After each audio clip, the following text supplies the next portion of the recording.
not in the room mute their microphone?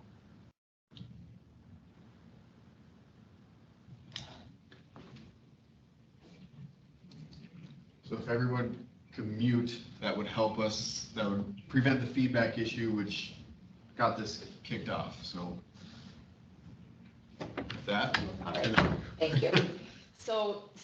And thanks to Paul for providing some background. And I think, if you look at question 2, the question was around readmissions. And so you'll see that really it's a small number of people who return, experience another sort of crisis or destabilization event that causes a provider or family to request a return to LSTC over this 3.5-year period. Really only a handful of people.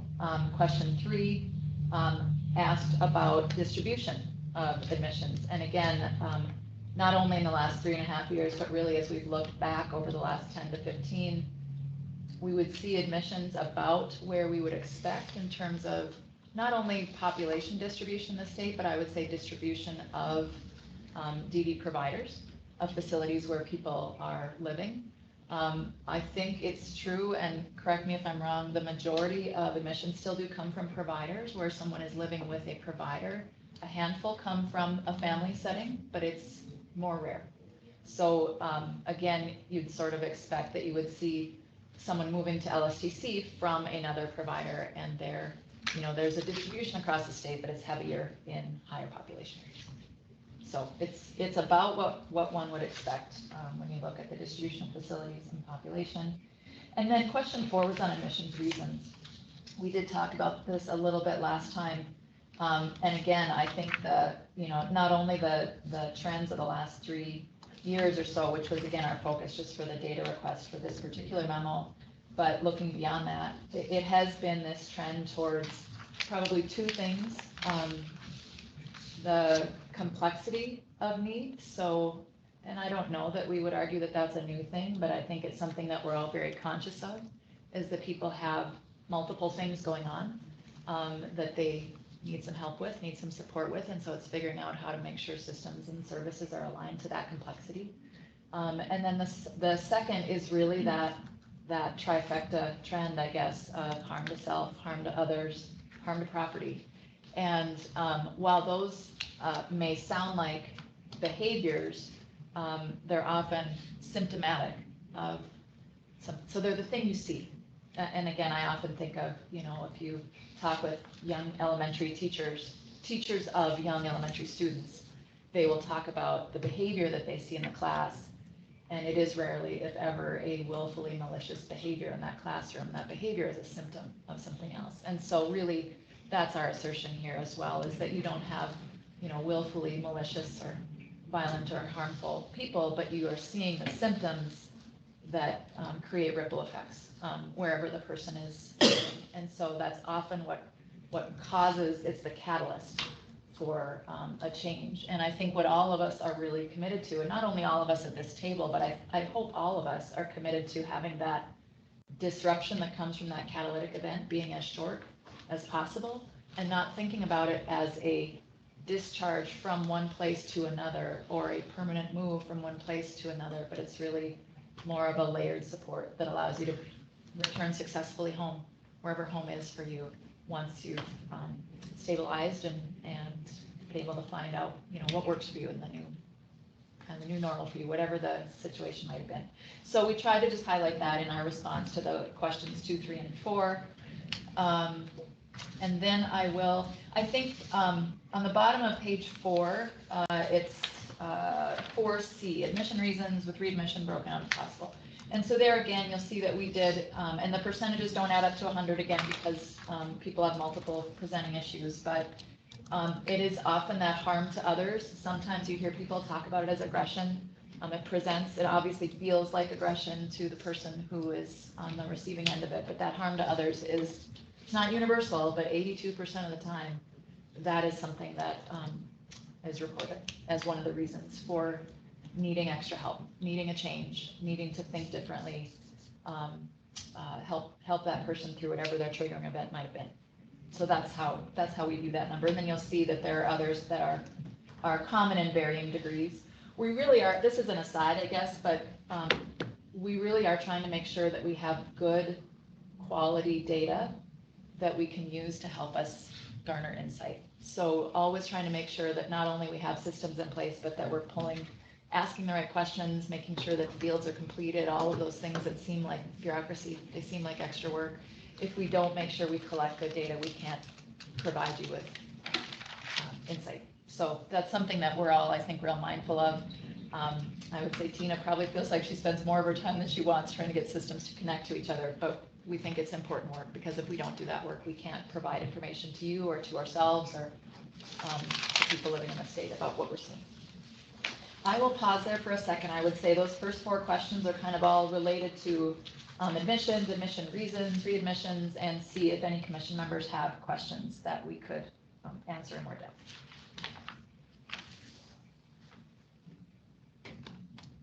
Do we have any questions from the commission members? Veronica, I have a question. Could you clarify? So I see that you have the total population. It seems like lately, or in recent times, it's right around 70. And then when I look at your crisis information in question 1, A and B, it looks like admissions are relatively low, and for the most part, people aren't staying that long. So could you speak to why the total population is still sticking up around 70? I sure can. Thanks, Veronica. Thanks, Jessica. Yep. And I should say we had actually prepared a PowerPoint in April when we first talked to you, and we didn't want to be leading the conversation, so we didn't share that with you. Maybe we'll bring it to the Transition Task Force. Maybe that's what we'll do when the Transition Task Force meets. But one of the things we wanted to talk about is kind of that exact question. And so if you think about it, when we look at a census, in quotes, a census number, say you have 64 people. And so here was the example that I'd like to share. So if you had 64 people living at LSTC in July of 2021, and if you look in March of 2022, you have 63. Feels like you have almost no movement. Like you said, Veronica, the number stays the same. Well, to Paul's point earlier, what happens in between is you have 8 new admissions, you have 9 discharges, transitions completed, and you had 18 admissions actively diverted. So people who are seeking to come to LSTC, and the teams work together and actively diverted. So even though if you look at the top line number, you have 64 to 63, in that same period of time, 8 new admissions, 9 discharges, 18 admissions diverted, that there's always the in and the out. And I think one of the things that we're trying to, and I would encourage us as a state to think about is, what is the capacity, what is the capacity that we want to have available to support people who are experiencing some sort of a catalytic event that is destabilizing where they're living. So can LSTC serve that sort of a short-term system support, so people do come in and then they go back home, and what we see is they don't often need to come back, but occasionally that's possible. And so it's less about top line number, and it's as much about kind of the in and the out and the ups and the downs and the transitions and the diversions, because it's rarely static, I guess, is what our data is showing us. And so we're trying to figure out a better way to communicate that, because often the number that is shared is the one number. The number that is shared is the top line number. And yet if we have too many elements, it's, I don't know, it feels maybe more complex than people want it to feel sometimes. And so figuring out the best way to communicate what that looks like. Number of people coming in, number of people leaving, number of people who were on the way to coming in but never did. And then we're trying to actually capture, and as of this point I didn't have it, but transitions that we had planned on that we put on hold, canceled for a variety of reasons. The receiving provider or family wasn't ready to receive, whatever those things might be. So that's kind of the ins and outs behind that number. And I think it's just figuring out what sort of support we should be providing as a state to the overall system of providers and families, so they have it as a resource, not only in the, not only at 58237 zip code, but in the community, providing those supports in community settings, which again is more and more where the work happens, and we don't even have that, I guess, counted in here and all the services that happen that way. So I don't know if that helps, Veronica, but that's what I was thinking about when you asked the question. Yeah, that makes sense, Jessica. Thanks for explaining that. I do think it would probably give some of us a more accurate picture if, I mean, it's nice to see that total number of census, but if we could see, transitions out and people coming in, I think it might answer some of the questions folks have about LSTC population. Thank you. I appreciate that feedback. And we may just try a few different, not just an infographic, but I guess like a chart that we can have as something that people get used to seeing. And we'd love your feedback on it to see if it helps or harms the conversation, I guess, in terms of understandability. This is Judy Lee and my hand is up, but I don't know if you can see it. I wanted to know, Jessica, how many of the individuals who are in that LSTC census does it include the ones who are living in the single family homes that used to be the residences of the physicians and their families who live there? Or does it only include those that might be in the more dormitory-like setting? Because I know very much that both. Thank you, Senator Lee. So this is the ICF only, so the intermediate care facility only. There are 8 people who live in what you describe as more of the residential habilitation, more of the home setting. So that would be an additional 8 people that are in a home and community-based service setting. And this would be the 64 that are in the intermediate care facility setting. I bring that up probably because there might be somebody on the call who doesn't know that there are both there, and that this is, unless it's changed very recently, the only facility in the United States which the feds have recognized as being a residential facility in an institutional setting, so to speak. I'm not using the right phrase, and those of you in the department may have the proper one. But because it's on the campus, these homes are on the campus, but it's in a residential neighborhood. I mean, the city park, I grew up in Grafton. City Park is across the street. There are single family homes all in that area. And so the setting in which these homes and the facility itself is placed has led it to have a unique designation by the feds, which I think is important for us to recognize too.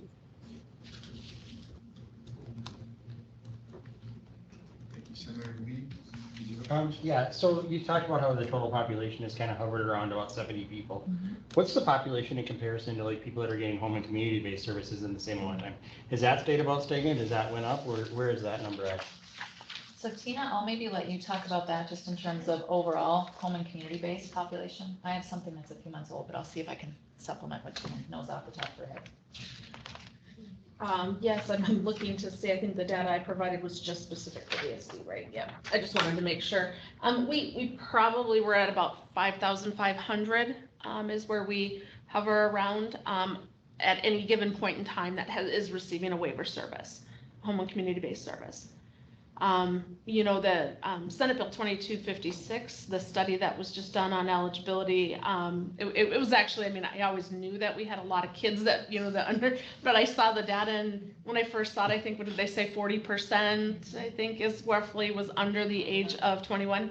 And so we do serve a lot of children, birth to 3 in our early intervention program. And then, you know, so of course I'd like to see the number a little higher on the adult side, that we have more services too, but we average about that 5,500 at any given point in time. And has that been consistent over the years? Is that, I mean? No, we've actually, pretty much every year we consistently are increasing our capacity in our waiver. And it's really those birth to 3 kiddos that we see that constant churning of services. And, you know, with the criteria, the eligibility criteria is a little bit different for that population. And so once they hit that or get really close to that age of 3, we do a different level of eligibility. And some of them then are already, you know, are hitting the milestones, developmental milestones, and then they're no longer found eligible. So we really see a lot of the turning there. The older population, you know, the over 21, we see more consistently staying pretty status quo with them. Okay, thank you.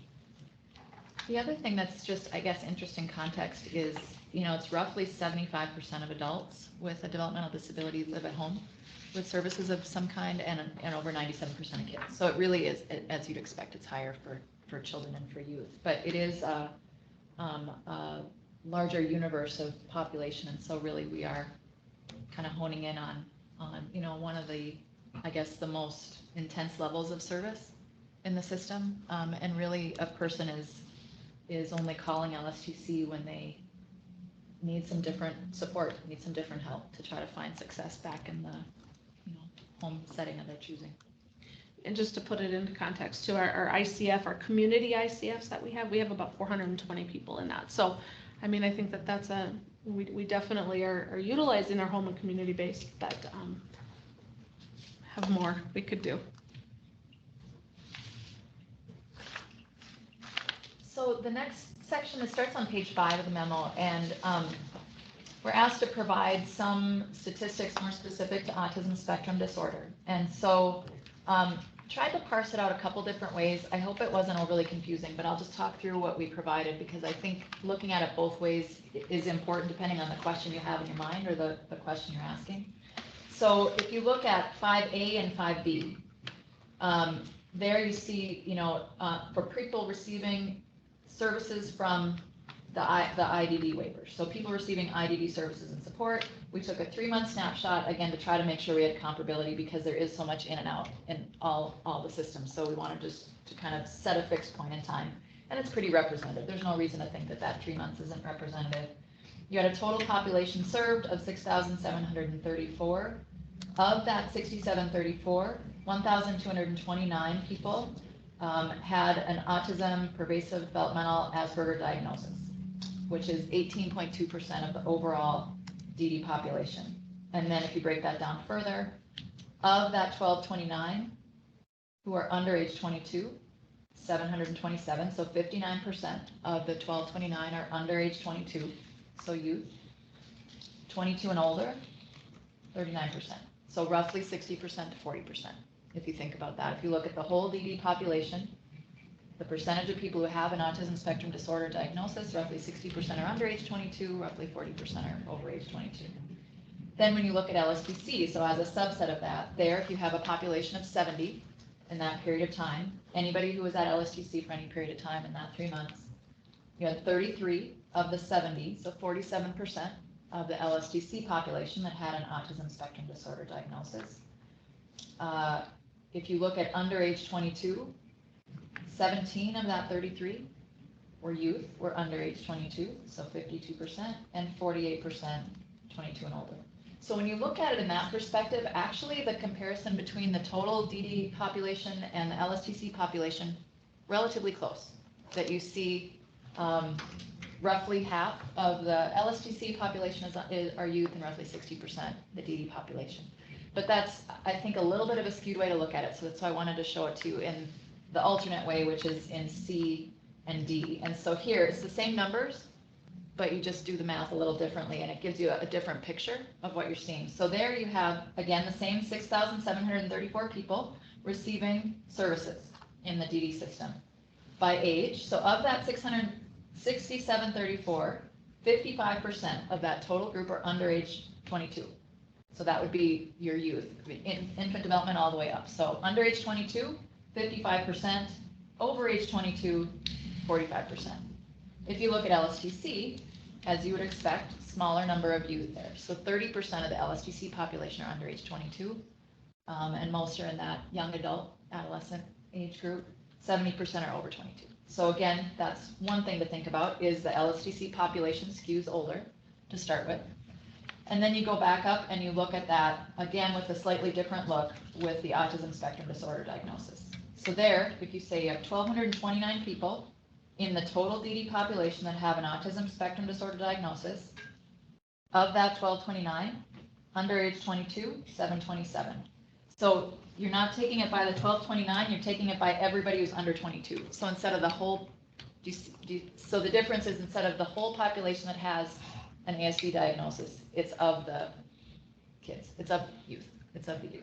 So if you were to look at that in the entire DD population, 19% of all people under age 22 have an autism spectrum disorder diagnosis, 16% if you're over age 22. And then that's where you see really the shift when you look at LSTC. So at LSTC, if you're under age 22 and you're at LSTC, you're very likely to have an autism spectrum disorder diagnosis. So 81%. And that's what I wanted to make sure that everybody sort of understood that difference, because the LSTC population skews older. So if you only look at it in that top line way, it can be a little bit deceiving. And so I think it's important to look at both. And really that's, I think that would be the story told throughout the narrative here, is that if you are a young person, a young adult, who is struggling and you're staying at LSTC, 81% of the time, an autism spectrum disorder diagnosis is one of the diagnoses or the characteristics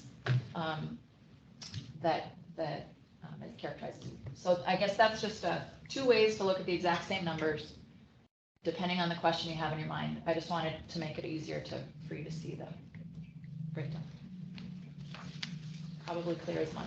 Next time I'll give you a picture to show it. That will help. And I wanted to just make sure too, that up in A there where we have that total population, I said 5,500.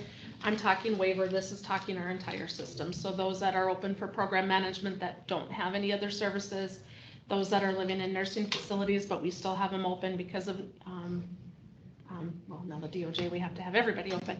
But because of that, and then also just, some of our other smaller services that are only state funded, and then it would include our ICF too. So just wanted to, because the number is a little different than what I said. I just wanted to make sure the number I quoted on the 55 was waiver. Can I ask a question? Sure. And just out of curiosity, and it's more me, my data, and what I, is the population, ASD population as a whole in North Dakota based off of what those numbers are? Just that don't qualify for DD services would be an interesting, what the difference is. Yeah. And I get it, not everybody enters your doors either that have an ASD diagnosis, but I think that'd be a really interesting data point to pull, just to see where you are for service, especially in the adult realm. Yeah. Okay. Right, and if I could just mention that the 1959 waiver, folks were doing a presentation just about a week ago in a context that I was in. And one of the conversations that we had, so she's probably going to come check in with you on data, but of the people who qualify for program management but don't qualify for any other DD services, that population of people might be someone to take a closer look at for 1959, that they have not been allowed to fit into the DD system, but they still have significant need enough that they come under program management at least. And so that might be a great place to go researching with 1959 dollars. The concern that I have with 1959 in regards to children is that you're doing eligibility based upon household income.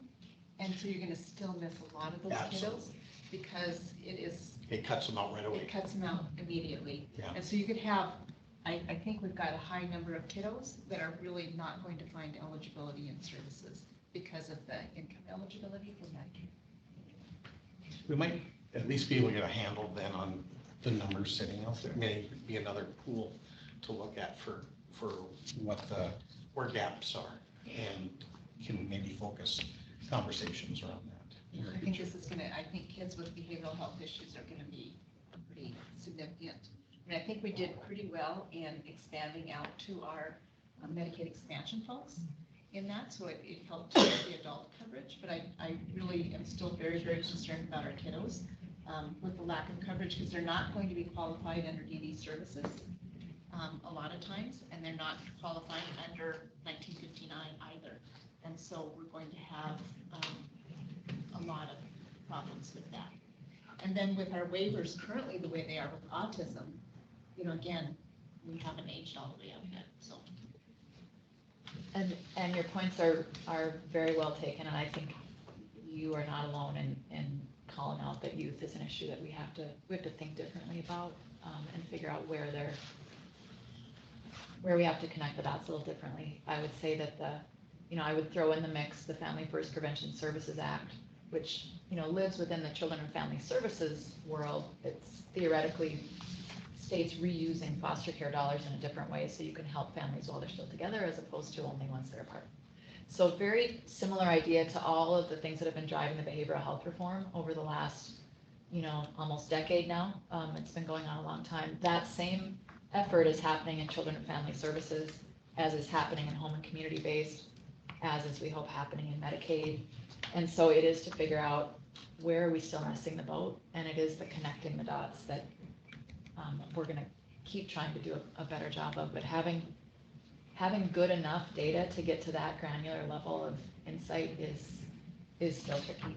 And so anecdotally, we would also say some of those transition age youth, a lot of times are coming out of the foster care system when they're coming out of treatment and the home isn't something that they can go back to.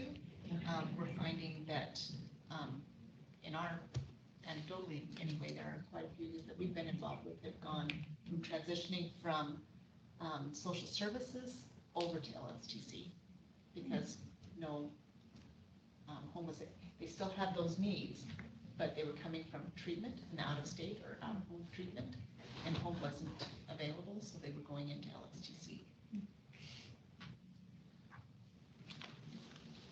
Any other questions from commission members?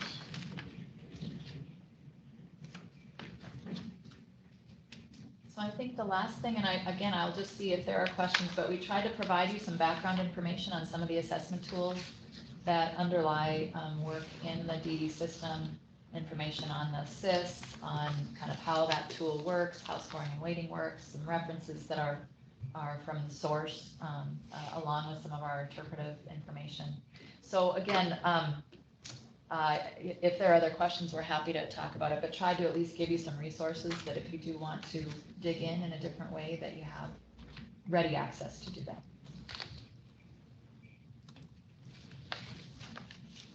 So my questions, I guess, on the CIS, where I know that there were some weights with behavioral issues or, the mental health issues. And so do we know if people are getting enough hours just as a thing for services to actually maintain them in their community, or was that not necessarily the problem? Were there enough hours? I mean, I know that you don't have an empty bank that you can just, keep on hauling things from, but was that ever an issue where there just weren't enough hours for somebody?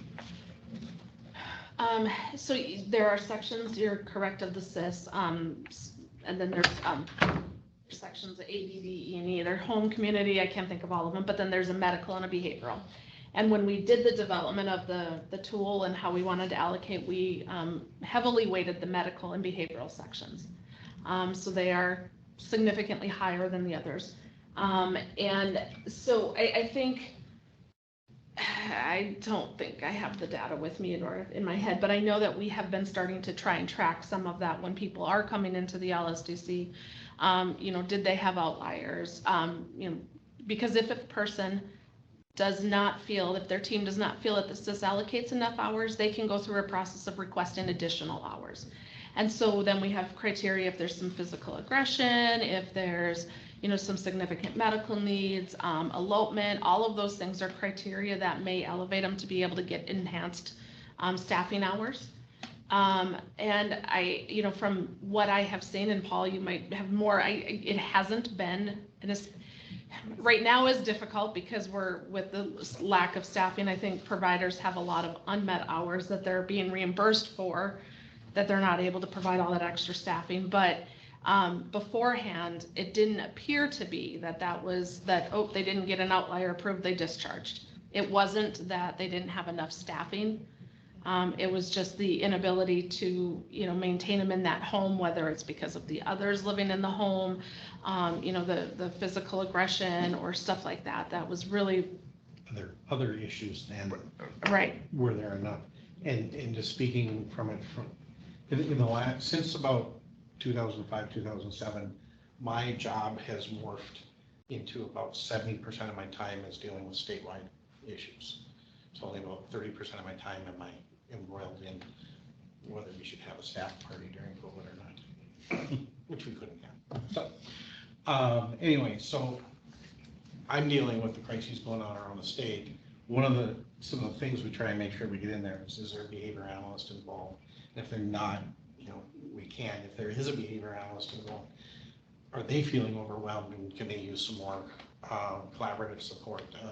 We just had a conference with Ann Carlson, behavior analyst, to a couple of weeks ago to just do brainstorming on some things that they were looking for, just cool ideas with. I love the behavior analysts cadre in the state, just want to get that they work with each other so well and brainstorm with each other so well.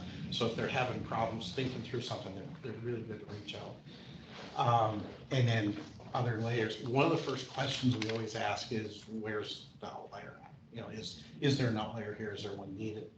And in some instances, we get from the providers, well, for what we need, we have enough. We don't need an outlier. What we need to do is change what we're doing with the person, but we're not sure what to change it to. We've gotten the weird answers of, well, it won't help to apply for an outlier because we won't get it, which we don't put up with. We hammer them that you go ahead, we'll help you write the outlier and we'll see if you can get it. And so far, to my knowledge, 100% that have been written and submitted of that kind have been granted. So I'm not seeing any actual problems getting outliers. There's some resistance to doing it. Filing them. And then the workforce issue is out there, as in, even if we get the outlier, we don't have any bodies. So I'm not sure. So the issue could still be more hours needed, but not whether or not people are It's, able to fill it out and you have the staff to it fill might be more whether there's a body out there to even Yeah. get to come in, yeah. And we do see that. And I think in all honesty, and then this is an observation that we're trying to figure out how to change the conversations that happen around transitions. And I like to think of it more as a transition than a discharge. And we're trying to talk less about this idea of discharge and more about transition. But a lot of the time, what we struggle with is getting someone to say yes, that they're willing to take a chance on a person, what they perceive as a chance on a person. And I know I've heard secondhand, I haven't been a mouse in the corner yet, but I hope to be sometime soon when they do these regional calls, regional referral calls. And the person served is speaking on their own behalf. And they are there talking about the progress they have made. They are there talking about a full self-awareness of what the challenges are, what went wrong before, and what's going to be different now. Like, they are ready to go, and you'll have providers on the call listening. But in the end, the provider is still the one making the decision as to whether or not they feel like they can effectively serve someone. And there's a lot of hesitation when a person has a history of harm to self, harm to others, and harm to property. And so we really are trying to talk with people about what success looks like after, after a crisis event, because there is success after a crisis event, but you still have to have someone say yes. And I guess I equate it to, I've spent a lot of my career working in housing and homelessness, and one of the biggest barriers to someone being rehoused is for a landlord to take a chance on them again. And whether it's factual or not, there is a psychological barrier, there's maybe an experiential barrier. We see more of that than I would like to here, and I understand where people are coming from, but we think there really are opportunities for success. So we're trying to do a better job of saying, here are the supports that come along. Here are the extra hours if that's what you need. Here's what happens. Here's a safety plan. Here's what, here's what we can do to support you through this transition, and really try to allay some of those concerns, not only for the provider, but sometimes for the guardian, for the caregiver, for them to feel comfortable that their loved one can do well in a more independent setting. And so it really is, I think, getting everyone to believe in what is possible and what the supports are, for us to do a better job of communicating it, hearing what the barrier really is. And so I know that's amorphous. I don't know how to put that on a chart, but that is a very real part of this conversation. Are we tracking, and I hear that, are we tracking where those denials are? Like, how many times people are denied community placement? We're gonna try to do that. Because I think that that's a big part of the discussion that hasn't been out there. Yeah. And I think that that needs to be very much out there. And I do think in our community, again, we're just building up behavioral health services. That is just coming around. There are still a lot of people who aren't even aware of mobile crisis units that are available across the state and that they can serve everybody. So again, I think as services get employed, hopefully it'll end up being a different world in the community than it was when we went and left the community. But there is actually more support in the community. And I know that there, not too long ago, just even in testimony, there were law enforcement officers who weren't even aware that we had a mobile crisis unit and that somebody would respond. And so I think obviously there isn't always a lot of money to do marketing for the new services that we have in place, but obviously that something needs to be done so that people are aware of what kind of support that they can get. And as things are changing and as more services are coming online for possibilities, people need to be aware of that in the community so that they don't feel so alone as they were when whoever went in. Well, and I think, being on the transition task force committee for as long as I have too, I mean, that has been a discussion that we've talked about with providers of, so often we hear it's not just about the money that what we're paying them, it's that community resources and to feel like they have support if that person does escalate into a crisis again, being able to quickly get support and not have to go through, wait and times and stuff like that. And so, I think that it's a good point that we have to make sure that from a department perspective, all of that stuff that we're getting, that all of our providers are aware of the support that's out there. And I've had family members who have left being direct service providers because of the crisis things that they were getting beat up, and there wasn't any response for them. Yeah. And they were just told, go to your car or go to a place and kind of see if you can get out or check on them once in a while. And nobody came in to relieve them or see what was going on or see if they were okay. I mean, that kind of thing, you're not going to have staff if you don't have people support it. Right. And I know it's a little off topic, but I think that discussion goes beyond LSTC for sure. Yep. I think all of the work that's happening around home and community-based services, which there's a lot of really exciting work, but that issue is, I think, growing in terms of everyone's consciousness of, what does it look like to continue to provide services through escalating behaviors. And it's really something I think it's worth everyone paying attention to. Another question. So my other question is, and in the data it's in there, but those youth that don't qualify for LSTC because they're too young, do they tend to get shipped out of state? Not from the Or LSD where data they- I'm Or seeing. do they go to Ann Carlson? No. I forgot about it. Where do they go? It's hard to So get you in mean Carlson. like Yeah. smaller, Yeah, like young elementary age? yeah, if we have regression kiddos that need, I gotta say, my experience in the last year to 2 years has been that path homes Yeah, therapeutic foster have care. been used more often, tapped more often, and that the zones have been working harder at getting them engaged when that's a reasonable option and it fits into the programs. We have a philosophy that we try to leave no one unsupported. So we try not to, younger than 12, you can't come to LSTC. We stay in the battle and try and figure out what's going on. Our behavior analysts were not really intended to work with kids, and then we suddenly discovered that if we don't, they come into LSTC. So I've got behavior analysts working with 3-year-olds in daycares and places like that across the state, and we didn't know that they were there. I mean, we didn't know that our folks were going to get tapped for that. But And we have the inclusion grants and childcares through the early childhood division. I think within CFS, they're really trying to make sure that therapeutic foster care is used rarely for children under age 7.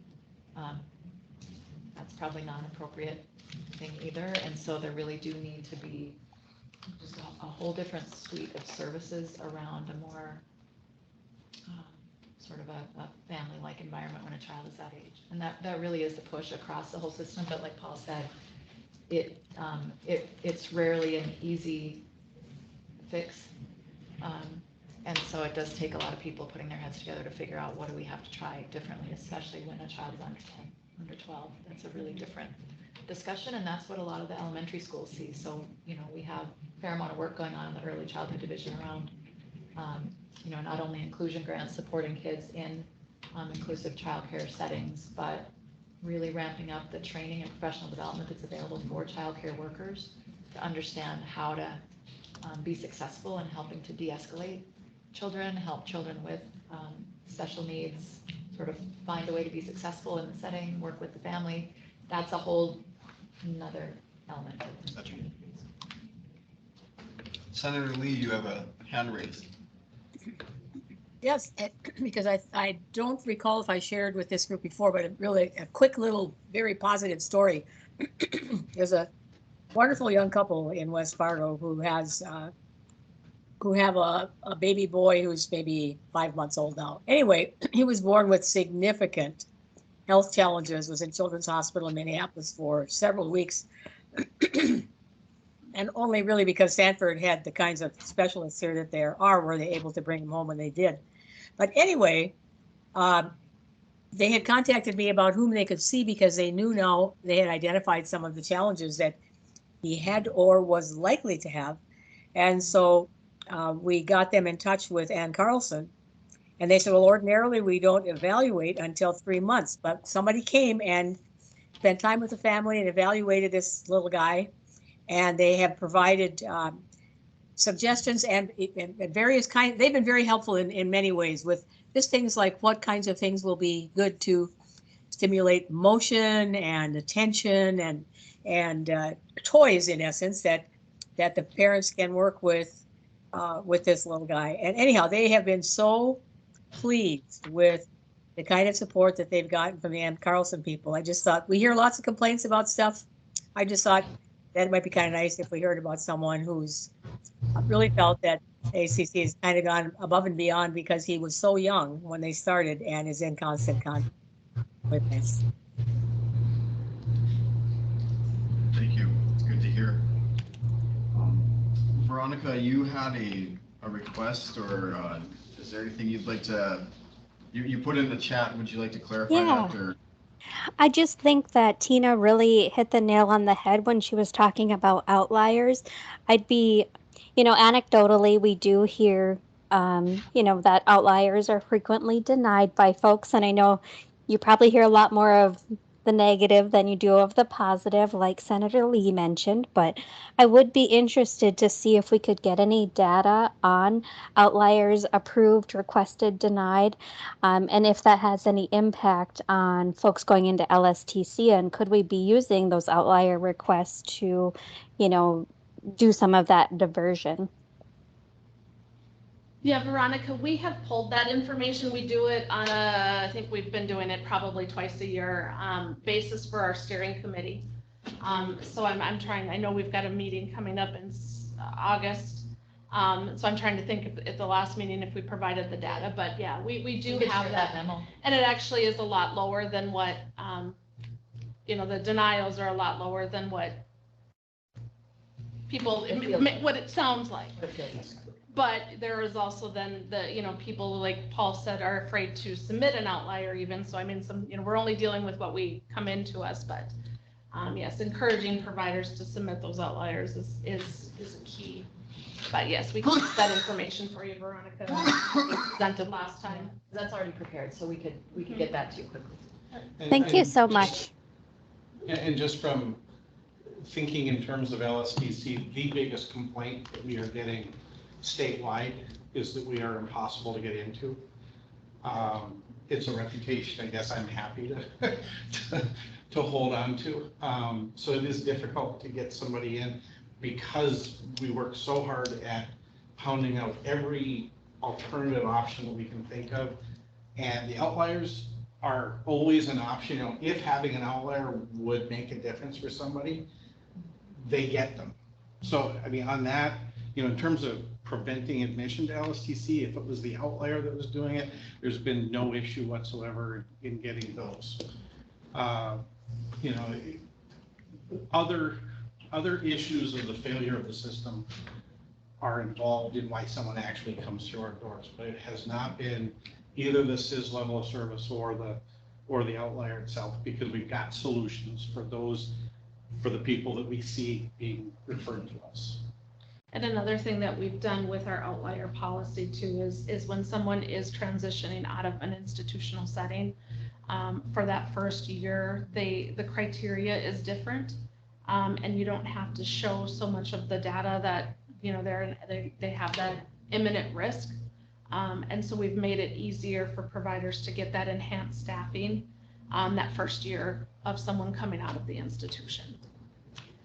Paul, has helping people with their outlier requests helped providers feel more confident in requesting them or filling them out?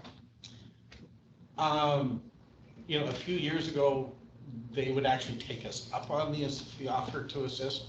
And so I got my hands very deep into writing outliers for a little while. And now it's kind of the point where they're I hate to say it this way, but they're sort of using it to bluff at us. And so we bluff back to, we'll help you with this. Then they go back and they write it. And if it was the outlier that was the issue, those get approved. In some of the instances, somebody is using the argument that we need an outlier and can't get it, and that's not actually what the issue is. The rest of the issue is very complicated and just not outlier related. So just what I relish in making sure people know is that getting the outlier completed, getting it approved is not at all the issue when it comes right down to each individual person admitted to LSTC. We don't have that barrier at all. If we did, I know a certain superintendent that would be all over Tina about it, and I'm very impressed with the outlier process. I think of what I've heard of the statistics on the general program is that it's actually, of the number of just gross applications people do an outlier, it's actually less than what the research says is likely to happen. The SIS system is great, but it's great for 90 to 95% of people. So you have to have an outlier mechanism in there. And North Dakota's data so far seems to be coming in right in a rich spot with that. It's a safe spot. It's in the right place compared to the literature. So I was just thinking that if they could get the access or feel more comfortable with the outlier before they gave up. You know, sometimes it's hard when somebody's given up to make it successful.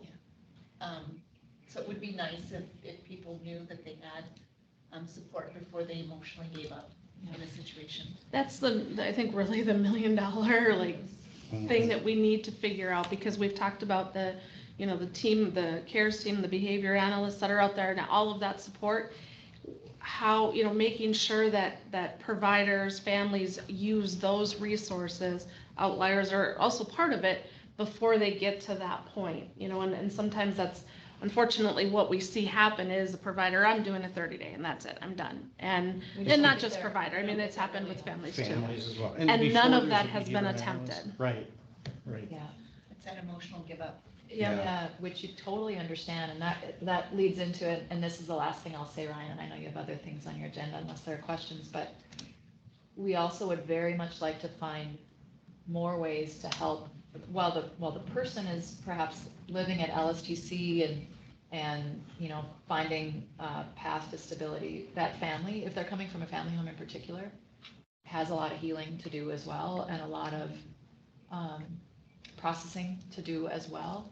And I think as we've talked as a team, really the way the system has been designed so far, it's been about the person who's receiving services and not as much about the family, which makes the idea of any sort of a reunification, whether it's full or partial, much less likely. And so we really do want to think about that idea of, and you hear DHS talk about it a lot, but this idea of family reunification or family stability, being able to help people be well together in whatever way makes sense. We have to do that same thing here, and to help people figure out what might work, what might be possible, not presuming that any two cases are the same, not presuming that a family is, should have or could have or would have, but really figuring out what would it look like to have that connection be maintained for the person and for the family, and not just stepping away from that. We don't know exactly what that looks like yet. It just might be more partnership, but I think the first thing is we just want to talk about it more. We want to talk about that as something that I think is often missed in the way the system is set up right now. It's just not how it was set up. It was set up to discharge. And I so think that's there's some what- services too in the 1915I that if we can, really start to model off of and even use, for peer support. I'm trying to think of the other ones that I know I just talked to Krista about too, that it might be a really big benefit. But again, how many people know that it's there, and making sure that everybody's aware, and especially our case managers. They can't, be the end all be all, but we have other things too that support them, other people that support them, to make sure that when they're talking about crisis, have we tried this? Have we looked at this? Is the family aware of this? I mean, I think there's some things in the 1959 that might be. I begin to wonder when you're looking at, when you said 100% LSTC have mental health issues. So in the area of children, if you looked more at a partnership, way partnerships did with wraparound, where you did more of that family model to check and see what was going on in all those areas, and it wasn't just child focused, I think we would probably have more. It showed that there was more success with that in reducing lengths of stay, et cetera, keeping kids in the community and in home. I'm wondering if, again, because that looks like that's what you've got, at 100% of that, maybe needing to go more toward that kind of a model, especially in the children's programming, because they're not alone in a vacuum. It's happening within community and home and school, et cetera. Yeah, the families. So I think maybe. Senator Lee? I just pulled up a message I got within the last 10 days or so from a parent, and it's a family that I've known for some time. They have a child who's an older child now with on the autism spectrum, but who has been at LSTC for a few months. And I'm going to just paraphrase a couple of sentences. She says he's doing much better than he was before he was admitted, primarily because of the medication management by Dr. Hill, LSTC's psychiatrist. This youngster is on a new medication that is controlling most of his aggression and is in the process of being weaned off some of the meds he had been taking for a long time that were no longer effective. And so I think we sometimes forget about the good things that are going on. I've heard many good things about this gentleman who's a psychiatrist there. She said they've learned some things about themselves, and they've learned some things about their son. They found that he's more resilient than they might have given him credit for when he was at home. And they've also learned that in many ways, they are not the best only primary caregivers, that there needs to be an involvement of other people in his care and nurturing as well. And so I think what it shows is, yes, we want everything to be the best, but there are some people who are very satisfied with the kinds of care because of the expertise that is in place with the staff at LSTC. And so it's maybe a noble goal to say nobody's going to be there, but I don't know what decade there are going to be enough staff people to hire to be able to accomplish that ever. And for some of these individuals who have high behavioral aggressions or are sexually aggressive, it's really going to be terribly challenging for them to ever be in a setting with in the community because of the way they might treat other people that are either caring for them or are residents in an apartment or whatever. So, I think we need to be cognizant of that as well. So I'm grateful that there are good things happening there. I think you're all trying to do what is right here. And thank you so much, Tina and Dr. Costo and Jessica, for sharing some of this information today.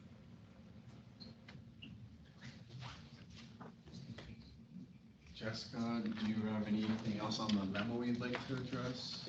No, thanks for the time to talk through it. Appreciate it. Do we have any other commission members that have questions that they would like to ask?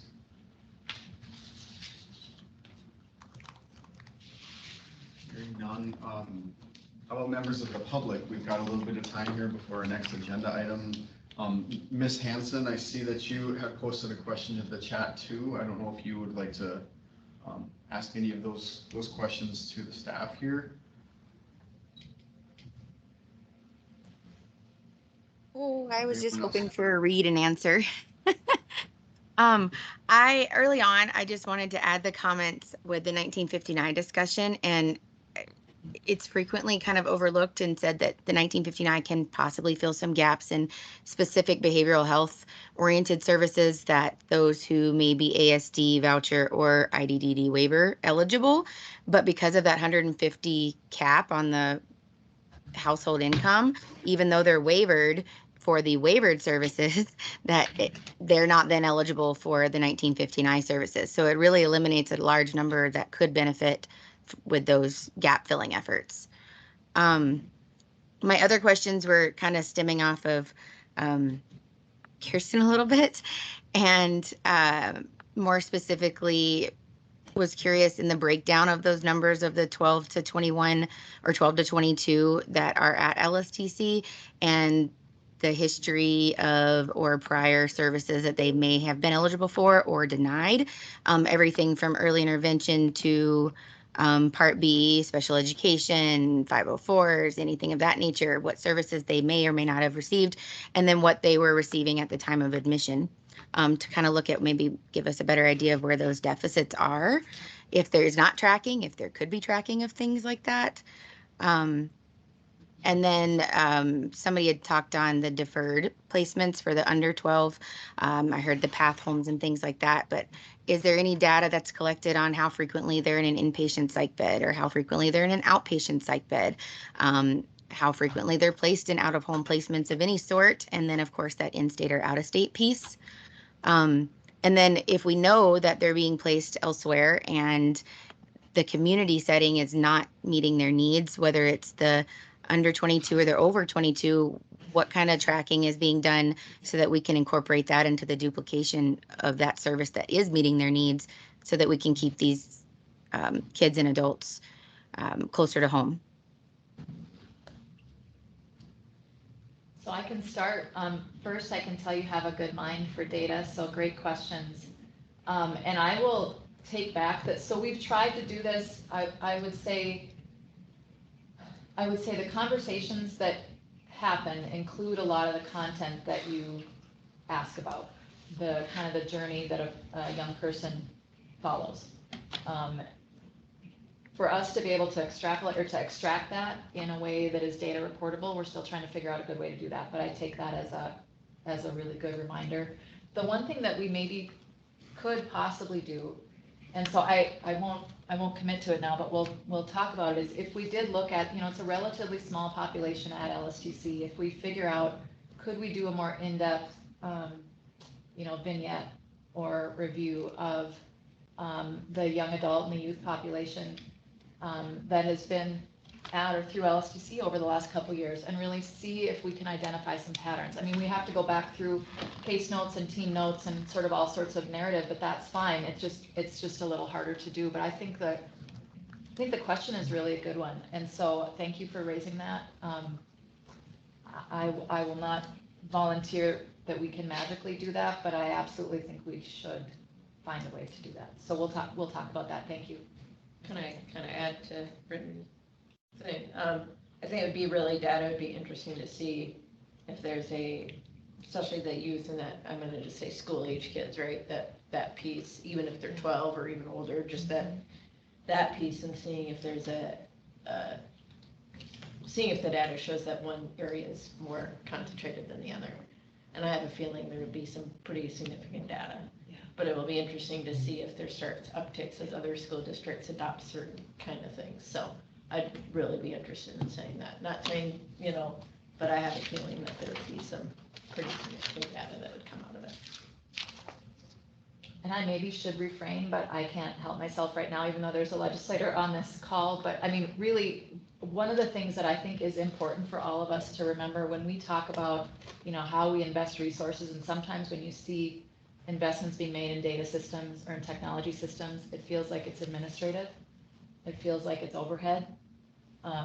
It's actually the way that we get to know the information we need to know to make decisions we need to make. So and we're trying to be really intentional and thoughtful and not wasteful in how we think of it, but we have to continue to invest in the data infrastructure that underlies our work, because every question you guys are asking are the right questions, but for us to be able to actually provide it, we need to be in a little more modern data universe than we're in. And so we're trying to get there. But anyway, I know it's natural when policymakers or decision makers sometimes see a budget item for technology, it feels like admin, it doesn't feel like support. And I would argue it's what actually would allow us to have better information for you for the questions that you need to know. Not buying new computers for everybody. No. I'm kidding. So one of the things just in that question about like schools and things like that we're finding too, is like if you look at it holistically, like juvenile justice, child welfare, education and mental health, and kind of see also, we did some research recently too, where we saw the numbers of kids being served in the mental health world declining, and then our number of juvenile justice at the same time increased. So even though maybe you've got an increase in need at the school level regarding mental health, were there other systems to help with that? Or was it because there wasn't enough in another area? I mean, you can kind of see that correlation between things. If we don't have a whole system approach in looking at things, it often looks like, well, the schools aren't doing what they need to. Well, in fact, the schools didn't have enough, there weren't enough mental health folks, to help carry that load at the schools. Because the schools have kids, so they're the one universal thing. But anyway, so really taking a look at, when you're looking at those needs, it really has to be a whole system of what was there, what wasn't there, because they're obviously, they're there because there were some missing parts. I mean, bottom line.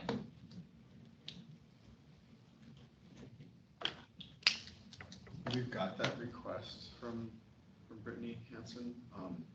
We can get that to you as well. It does get pretty detailed Okay, as well. thank you, appreciate that. Any other further questions from commission, members of the public? Any comments from members of the public? Thank you very much for your work. Thank you for your time, for your work that you do.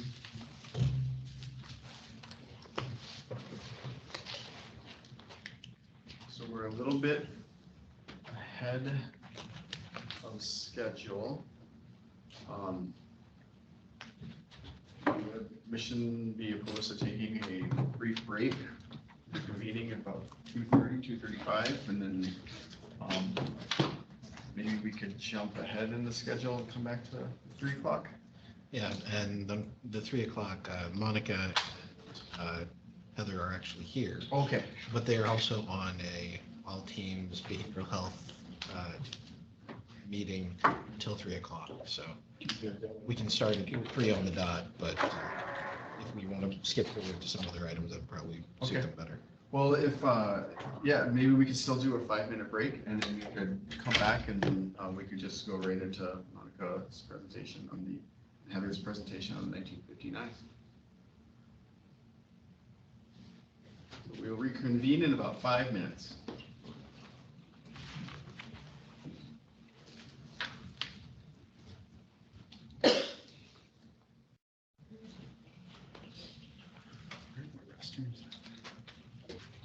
Nothing going straight across. Okay.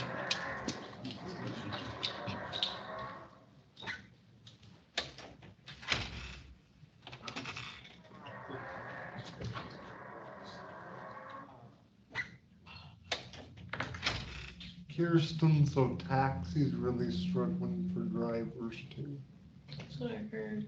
and transit is too. It's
Can you hear us in the conference room?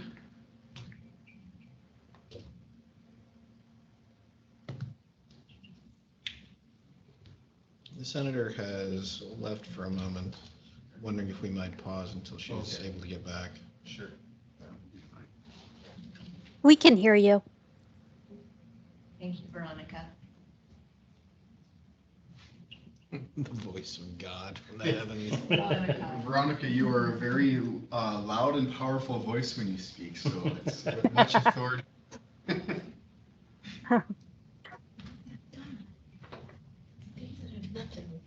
What we're looking at doing, to kind of shuffle the agenda, if there's no objection, we would move number 6 and Number seven, and 7, 8. Why don't we just start running through 6 through 8, and Okay. we'll see what we get to. Sure, yep, and we'll just see, yep, what we get to.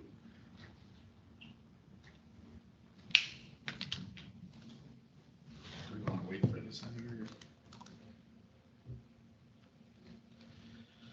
Well, the strategic planning piece is a review of our efforts, and I will admit that I should have been pushing to get that scheduled up and done. Scott and Wally and I have, and Veronica have met a few times, and right now we have language for a set of annual goals and needs to be wordsmithed, finalized, and pushed out to everybody for approval. And I think we need possibly one more meeting for that. Don't you just want one more meeting, Scott? Well, I was like, if I missed a whole bunch of meetings, because you sound like you guys are always doing good things, so. Yes, I'll do another meeting. I'll try really hard not to miss it. I think you guys did everyone on vacation. Believe it or not, people go on vacation during the summer. I feel like it's almost impossible to get a full meeting of anything during the summer. Yeah. And I will be hounding you for that, so. I appreciate that. And I apologize for how much hounding I need, but I can't promise I'm gonna change because I want to be honest with you. I appreciate that. So Pretty trip hazards here, I'm sorry. I know. moves on, us on to number 7, or? Okay, we don't need any action on strategic planning other than just follow-up planning. No, I will follow up with Wally, Veronica, and Scott to schedule a meeting to finalize something, and so that we have that set of goals to discuss at the actual meeting. Also, just for reference as well, this is Ryan speaking. There was a request from Senator Lee that we identify when we're speaking, who is speaking, because it's hard to tell online. So we'll just try and honor that request. And with that, then I'll hand it back over to Dan, and we can go to number 7 on the agenda. I'd mentioned previously the formation of an Olmstead Stakeholder Advisory Group, or an advisory council as it's currently provisionally titled. I've circulated to everybody an email with the sort of memo about how I see this being formed. It is predominantly a group of people with lived experience, but also I think we do need to involve the expertise of some providers and human service personnel or other state employees that are germane to service provisions, as well as, I mean, if possible, members of the legislature and other policymakers, but have it 50% at least persons with lived experience to provide an outside perspective on the Olmstead Committee, something that could meet a little bit more often, chime in on issues that might be the subject of an individual inquiry. How did they view the discussion at the last meeting? Or their follow-up items that they'd like to contribute? And also, since we finally have a contract with a consultant to go through a revision of the Olmstead plan, to provide a voice for stakeholder engagement on that.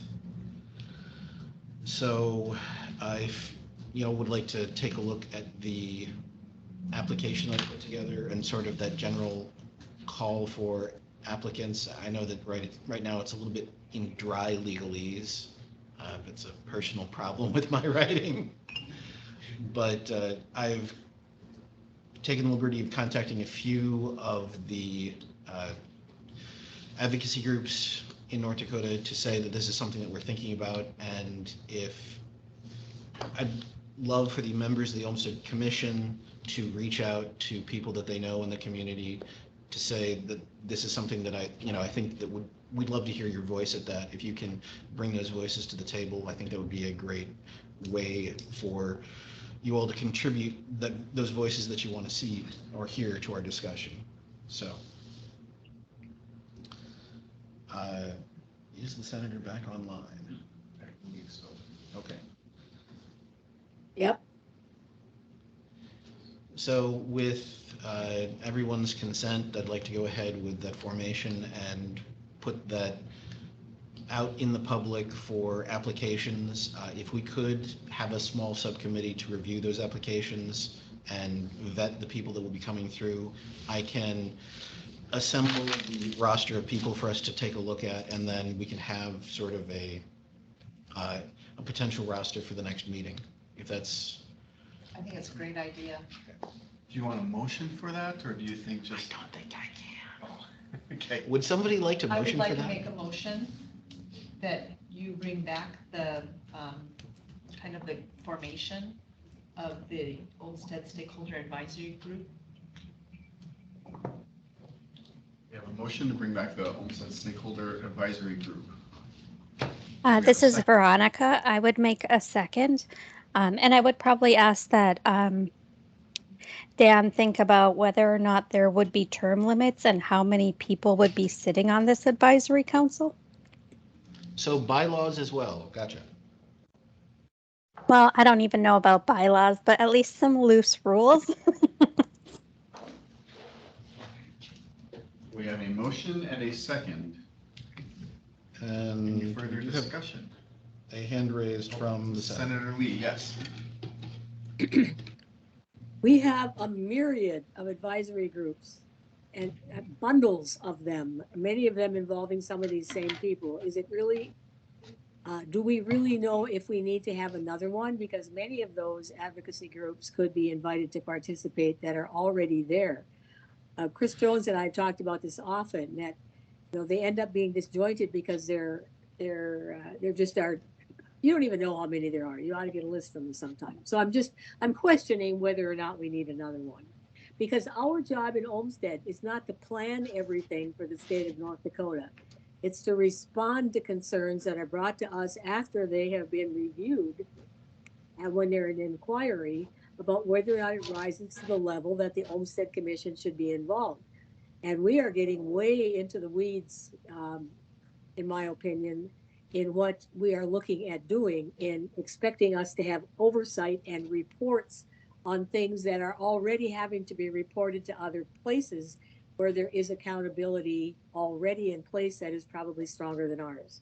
So I just think we've got to be a little careful about not, and it's that I don't want us to be effective, but this is not intended to be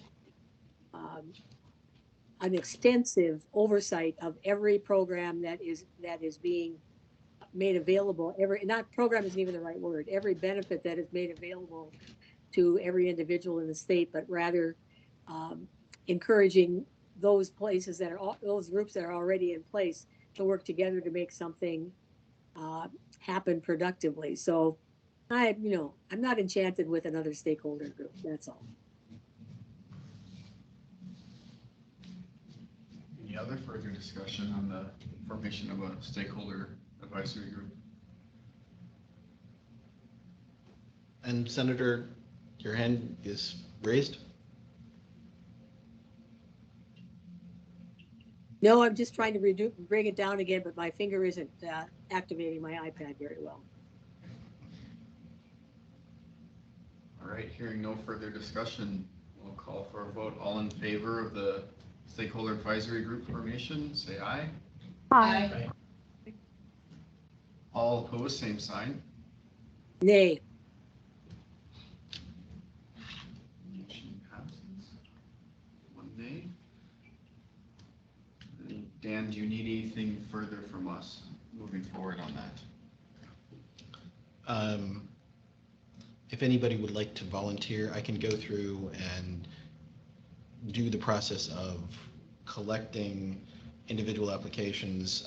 I think it would be best if there was commission vetting of those that are coming forward.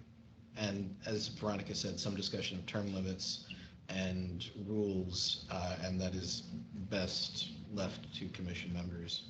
Or at least I can come up with some suggestions and then there can be feedback from the commission. Okay, Ann.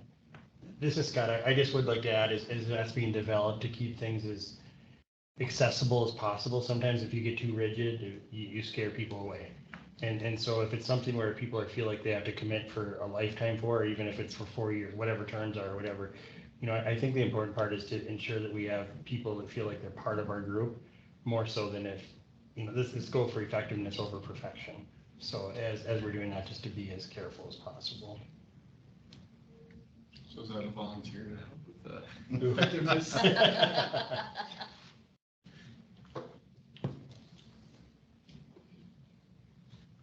Otherwise, if people just want to reach out to Dan, would that work? That would be fine. And maybe that feeds into naturally a discussion. I understand the senator's concern about things reaching to us on the level of individual inquiries. So I am trying to, as part of our awareness efforts, speak to some of the advocacy groups that have been present at our meetings, that are part of our discussions, and ask them. I understand that they are bringing together sort of a gestalt range of issues that they hear about from individuals that may be involved in their advocacy. Can they bring to us those individuals so that we may hear from them on a more individual basis? Parse out the context that these concerns are coming from to better understand for us what the concerns are that might float up as a larger object rather than the specific individual inquiries that the senator just referred to. I've had an interesting discussion on transportation, actually involving some of the same individuals that the senator has heard from on transportation recently at the Human Services meeting. And I'm hopeful that we can sort of parse down the questions that they might ask to bring to the next meeting for the Olmstead Commission. And there are a couple of other advocates that I'm currently dealing with to put the individuals in front of me so I can bring them in front of the commission, or at least bring an anonymized segment of their concerns forward on an individualized basis to get us to look at, again, the context. Where are these services being provided? Are there regional differences, et cetera, so that, as the senator said, we can proceed in that fashion. Thank you. And 7B, Olmstead Commission Town Hall. I brought this up last time as part of an awareness effort. If we are trying to promote awareness of what the Olmstead Commission is trying to do, I think it behooves us to have this not be a faceless entity, that if there is a connection to the Olmstead Commission that they may have, they may know Carlotta, they might know Scott, they might know Ryan.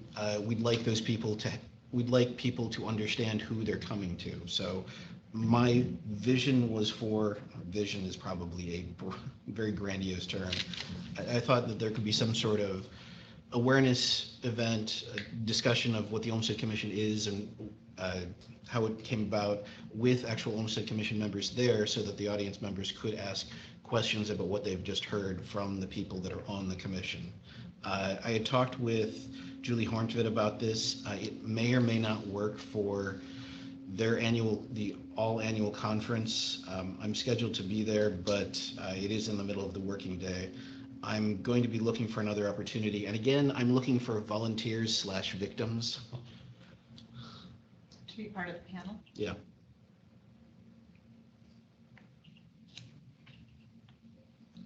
This is Veronica. I would like to see maybe Wally as a chairperson for our group be a participant. He's been really involved in the commission for quite a while now. I think he would be a good representative if he's willing. So if you aren't here, you get volunteered. Let that be a lesson. We don't have to have him do it, but I mean, I think it would be appropriate as a chairperson.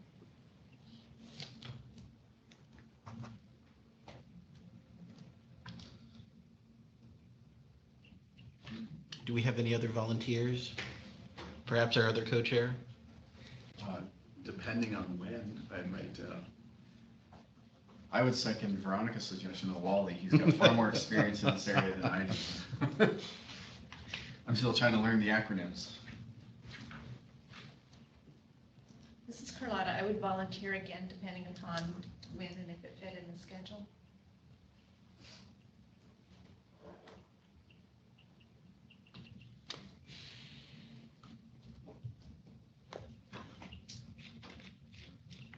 Do you need anything further in that one?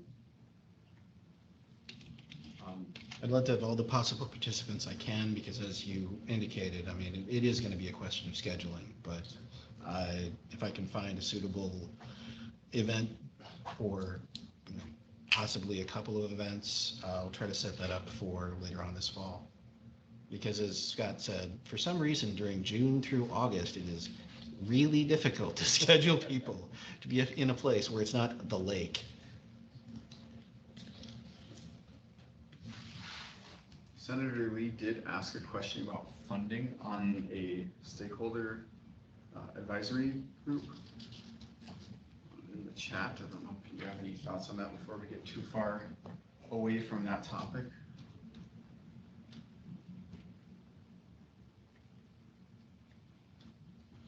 That is a good question, and I can possibly see if we can look for some grant funding.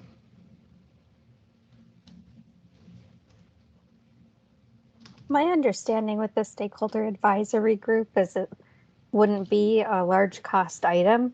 I mean, you talked about kind of meeting monthly and things. I guess I was just operating under the assumption most of that would be done via Teams, so there wouldn't be a huge cost associated with it. Are you thinking of other costs, or have you thought about that, Dan? The one cost that I had thought of is that we had, on occasion before this, if someone like the senator or Representative Mitskog or Sean was driving in for an in-person meeting, we had offered to do a per diem so that it would not be an imposition for people to participate in something like that. My anticipation would be that most of this would be handled virtually. So yes, that would be a cost limitation, but the senator does bring up a very good point that if there is going to be money spent, there does need to be, it needs to come from somewhere.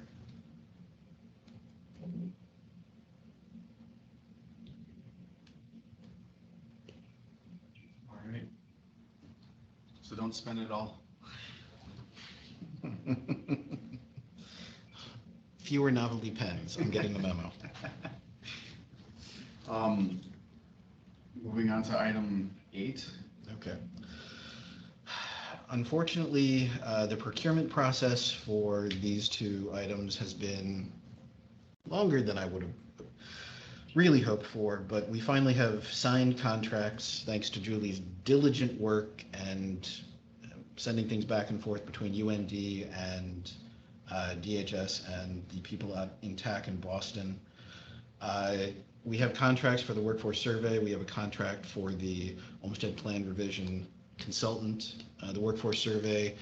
I'm in contact with the people from UND, and we will be discussing survey instruments soon. I've been in contact with the DD Council. The DD Council is funding this. Sorry, I've been in contact with the NDACP, the provider body, and they have agreed to assist us in just facilitating contact with the various agencies and also the various employees who are the ones that we really do want to hear from in terms of what's driving their retention or leaving that particular workforce.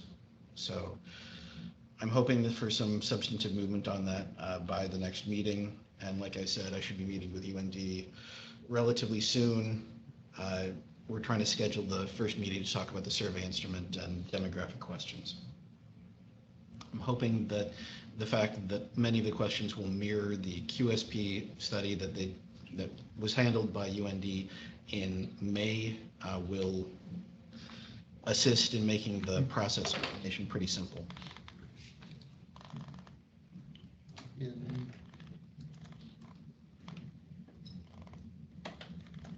other action needed from us on those, or are we? No, that's pretty much, just keeping everybody on board. And since it is 2:56, I can step literally next door and see whether Heather and Monica Okay. are prepared. Dan will step next door and see if Heather and Monica are ready to go. Oh, we're ready? It sounds like they are ready.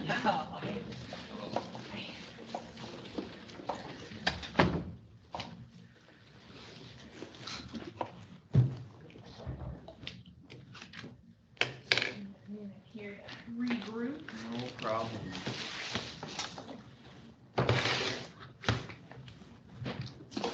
Now, what I did last time is I joined the Teams meeting and muted my computer.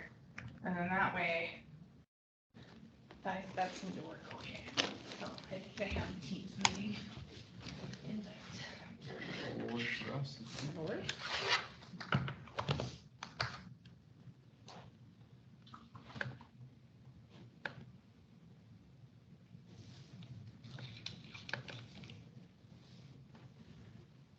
shoot. I don't think I have it.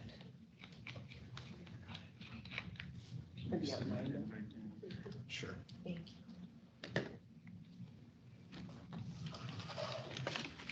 Just for your familiarity, my name is Ryan Norrell. I'm the new co-chair of the Olmstead Commission. This is only my second meeting.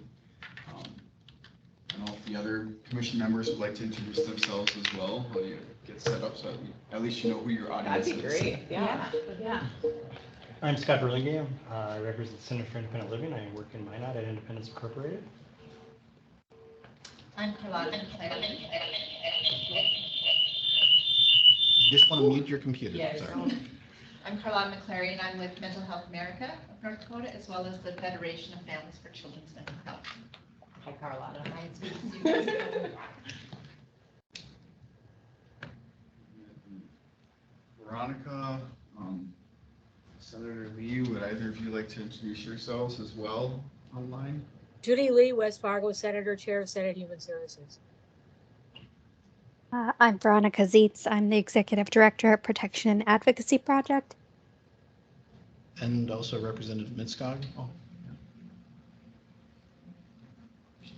You're on Good mute. afternoon. Yes, Representative Elisa Mitskog from Wapton. I represent District 25, Southeastern North Dakota. Serve on appropriations in the House.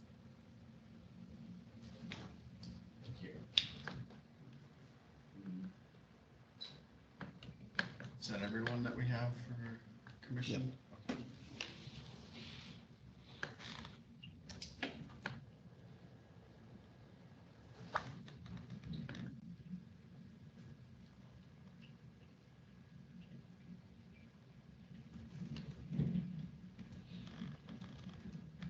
Trevor, right?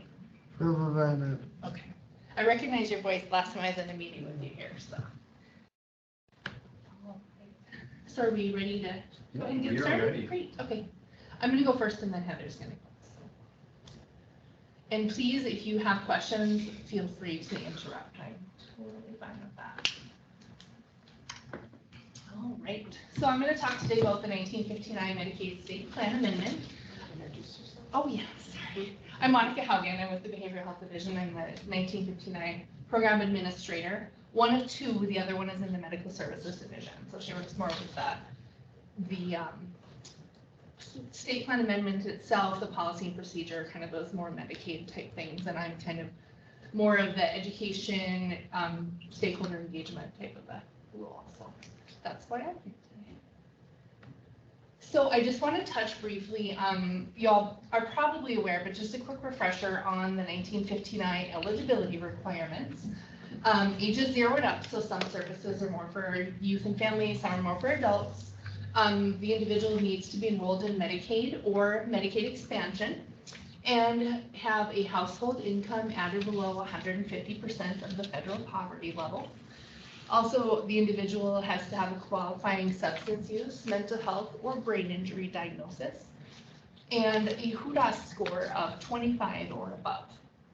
And then the last requirement is that the individual lives in a setting that's compliant with the federal home and community-based settings rule, which essentially means not an institutional residence. Anything that's not an ICF IDD group home, a hospital, a nursing facility, those types of arrangements. So as far as the services that are offered under 1959, I just wanted to give a quick refresher of those two.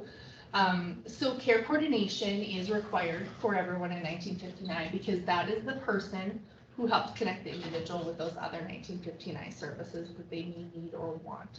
So those other services include peer support, family peer support, respite, training and support for unpaid caregivers, non-medical transportation, housing support, supported ed, pre-vocational training, supported employment, and benefits planning. And then I have kind of off to the side that community transition service, because that's the one service that's actually available for folks who don't quite meet all of the eligibility requirements. It would be for individuals who are living in an institutional setting right now, hoping to transition with a discharge plan in place. And those funds are available to help them make that transition. And then the idea is once they've made that transition into a home and community-based setting, that we would be able to fully enroll them for 1959 and wrap those other services around them to help them stay safe and maintain their living situation in the community.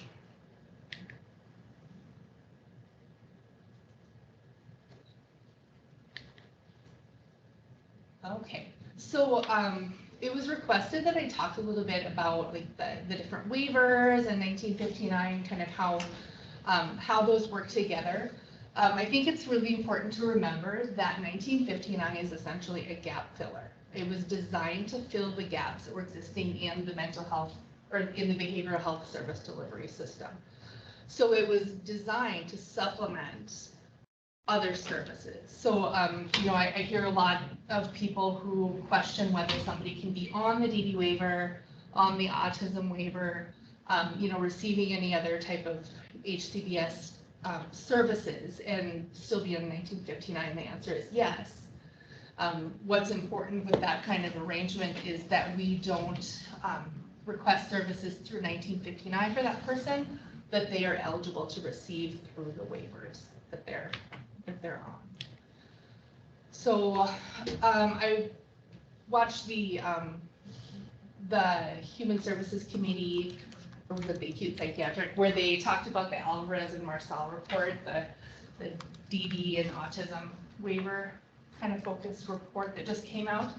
And really my key takeaways from that were that folks who are in need of these services need navigation support, connecting and networking, and goods and services. You know, that was kind of just an overarching theme throughout the presentation of the report. So I kind of wanted to show how that, how 1959 can fit in. I know they talked about a redesign of the system. That's not something that's going to happen anytime in the very near future. You know, not that it probably won't eventually, but, you know, 1959 can really supplement the services those folks are receiving on the autism waiver and the DD waiver. So I just kind of laid out some comparisons and contrasts between the waiver and the 1959 for the autism waiver. Autism waiver is birth through 15.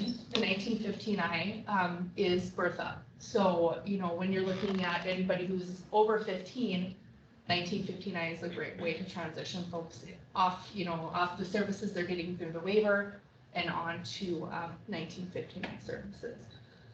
For the autism waiver, the household income needs to be at or below 200% of the federal poverty level. With 1959, it is 150. So that is a little bit more stringent of a requirement. The individual for the autism waiver needs to meet the ICF criteria.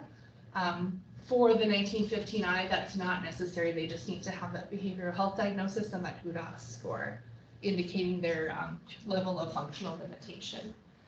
For the autism waiver, there's a self-directed option that's not available for the 1959. The autism waiver provides that service management at the provider level. They handle the medical, social, educational, other state plan services, resources. There's a limit of 16 hours a month on that. The 1959 care coordinator also can do those things with no service limit. So that's an important distinction to me. The autism waiver services include respite and assistive technology. And the 1959 services, I already touched on all of those different services, but the ones that might apply to an individual who is using the autism waiver might be respite, the training and support for unpaid caregivers, the family peer support, non-medical transportation, the education, the vocational support, and then housing support. The autism waiver has 150 spots a year, where the 1959 is fairly unlimited. It was designed to serve 11,500 individuals. I don't foresee us ever getting there.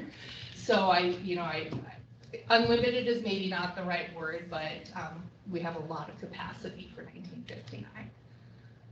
So looking at, somebody who's maybe on the autism waiver and could use 1959 services as well. Anybody who qualifies at that different federal poverty level guideline and has that HUDA score would qualify for the 1959 supplementally or instead of autism waiver. The services through 1959 that wouldn't be duplicative would be that training and support for unpaid caregivers, the family peer support, the non-medical transportation, and then the education, supported employment, and benefits planning. If somebody's receiving respite care on the autism waiver, we can't authorize that respite care through 1959. And in addition to that, we could look at the transition, from being on the autism waiver till age 15 to that transition at 16. We would add in the community resource and medical coordination by the care coordinator through 1959. Hopefully we can make that a seamless transition.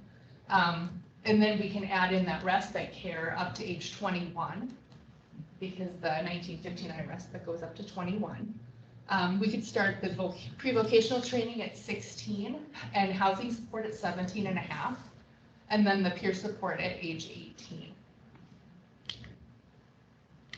So I'm going to kind of do the same thing with the DD waiver here. Both are birth up.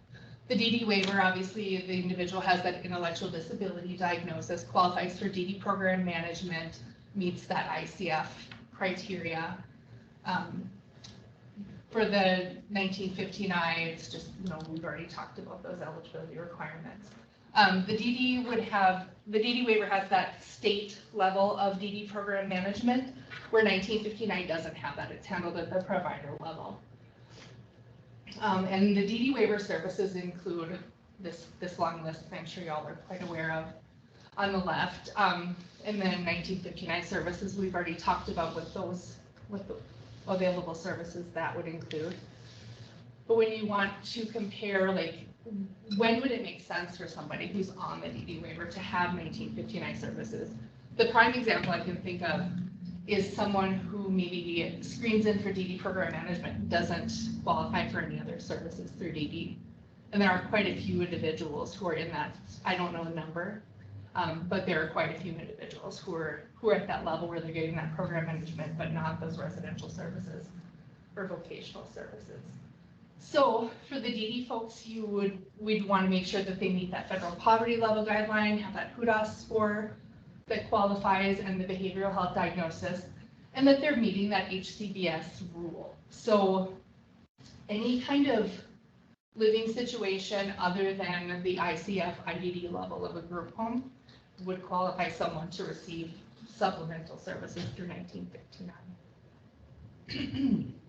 And that could include training and support for unpaid caregivers. One thing that's important to mention too with the training and support for unpaid caregivers is that there's no age limit for the person who's receiving the caregiving. So that could be an adult receiving, who's maybe living in the family home with an elderly parent or parents, and they're doing that caregiving. Or it could be a child or a teenager, a young adult, whatever, but there's no age limit on that service. So And then respite goes up to age 21. No limit on the family peer support services, non-medical transportation, benefits planning. So really any of those other services that an individual is not receiving through the DD waiver could be added on to what they're receiving through 1959.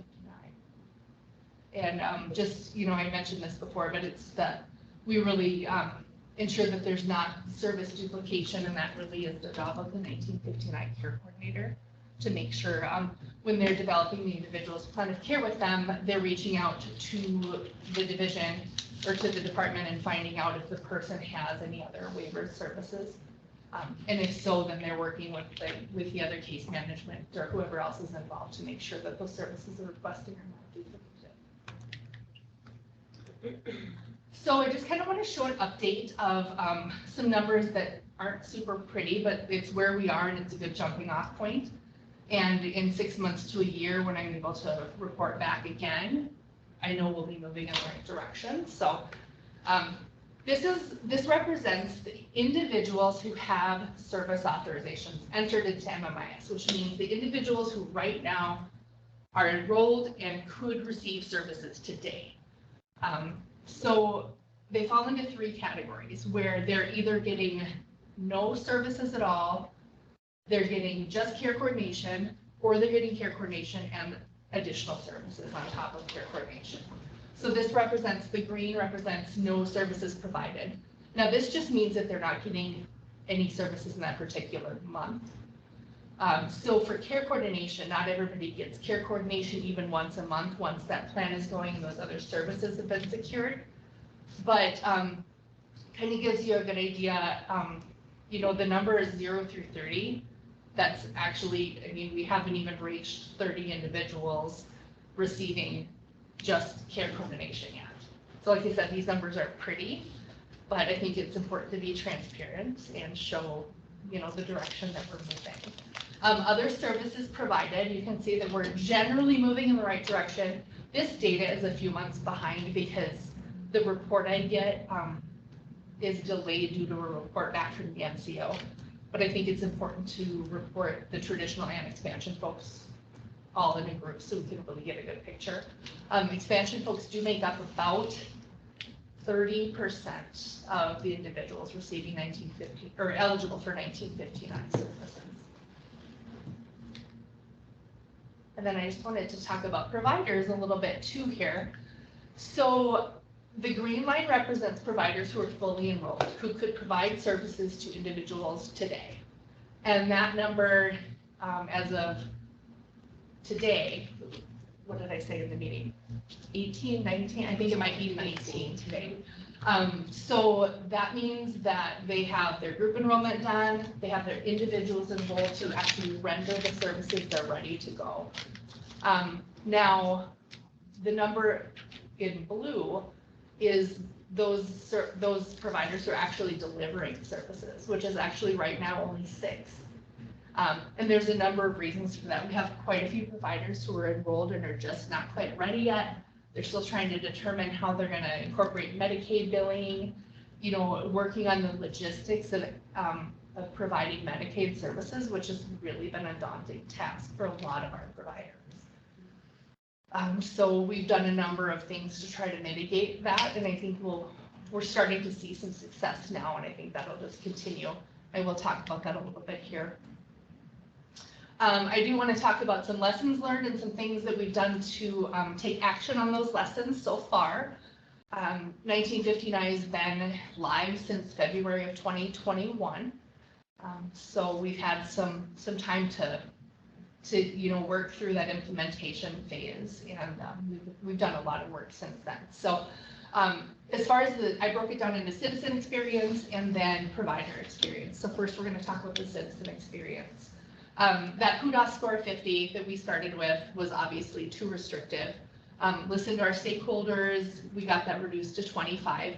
An interesting point about that is that since we lowered that score, we've had more individuals approved under 50 than we did over 50. So we've had 94 individuals approved in that 25 to 49 range, and we've had 84 individuals approved at that 50 plus.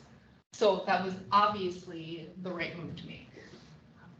So yeah, we continue to see that number grow. There were some conflict of interest rules that when we added that together with the limited provider base, you know, a lot of people ended up underserved or not served at all because the services just weren't available where they're at. We haven't worked all the way through that yet, obviously, but some of the things we've done, we've instituted a wait list where when those care coordinators are working on people's plans of care, they're not only reporting that, yeah, they're gonna do the care coordination, they're gonna report that this person really needs peer support, but it's not available. They're gonna let us know. We're maintaining that on a wait list, and we're comparing that with our provider enrollment on a continual basis. As soon as that provider is available, we're reaching out to that care coordinator saying, now there's another provider in the area. Please reach out to the individual and see if they wanna connect with that provider for that service. We've also done quite a few provider enrollment incentives, and we're getting ready to roll out a couple more, which is really exciting. We did do some $10,000 provider incentive grants. We were able to grant 10 of those for new providers or providers who had just started the enrollment process. So they, you know, received that $10,000 to assist with any costs with getting enrolled, which enrollment obviously doesn't cost money, but you know, the time, the staff training, all of those different things, you know, the technology, you know, is typically what most of the folks used that incentive money for. We're also getting ready on August 3rd to start an intensive Medicaid training and technical assistance program for our providers. It's a 6-week training and technical assistance curriculum. And I am happy to report that we have 32 providers signed up right now for that. We'll be offering 3 different groups. We have to kind of break it up based on where they're at with their enrollment and with their Medicaid knowledge and usage. But we're starting our first group of 11 providers August 3rd, and the intent is that they will have all the support they need to get fully enrolled and understand how to bill and all of those things, and understand, you know, the policy and procedure they need to implement, and just how to become that fully operating Medicaid provider. So 17, is it 17? No, 25 of those providers are actually new. So that's really exciting. So we have some that are already providers. They're at some stage within that enrollment process, but we have more who are brand new providers. So that's really exciting. And then we will be releasing some information about some more incentives and funding opportunities as well here coming up. So lots of good stuff happening there. One of the things with the application process was that the diagnosis verification had to be signed by a physician on the application, and that was really a barrier to enrollment. So what we did is we did part of the amendment that was approved in January allows us to accept a printout from an electronic health record in lieu of that physician's signature. So that's been really helpful for individuals too. And, you know, just overall, we found that people were really having difficulty navigating through that process of enrolling and connecting with that care coordinator. By design, it was meant to be an independent process where the individual gets a letter from the zone saying you're approved. Here's the care coordinators where you live, go ahead and contact one. And that wasn't happening. So we hired our navigator, and she follows up with those approved individuals, helps them make those connections. She follows up with those folks who might have a problem with their application and it's a pending status. And then she also follows up with those folks who are denied. And if there's any way that we can help them make some changes and get approved, then that's what she does. And, you know, one really important thing we learned, which I think we're just scratching the surface on, is that regardless of English proficiency, we need to make sure that our services are available to everyone. We, you know, learned this as we went along and had a situation where we had a Spanish-speaking family that we weren't aware of. So when our navigator went to reach out to them, it was very problematic.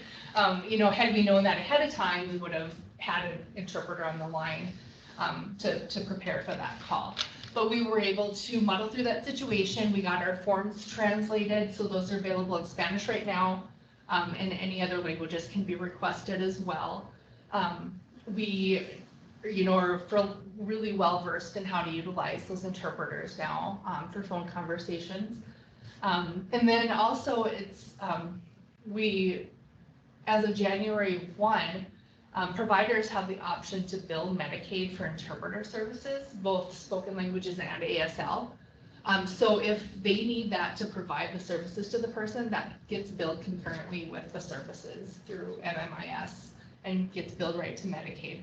So that's really, really exciting. I don't know of a lot of providers who are taking advantage of that yet, but we certainly do have some non-English speaking individuals receiving 1959 services. So, I know for sure that with the care coordination piece, they're definitely using that option.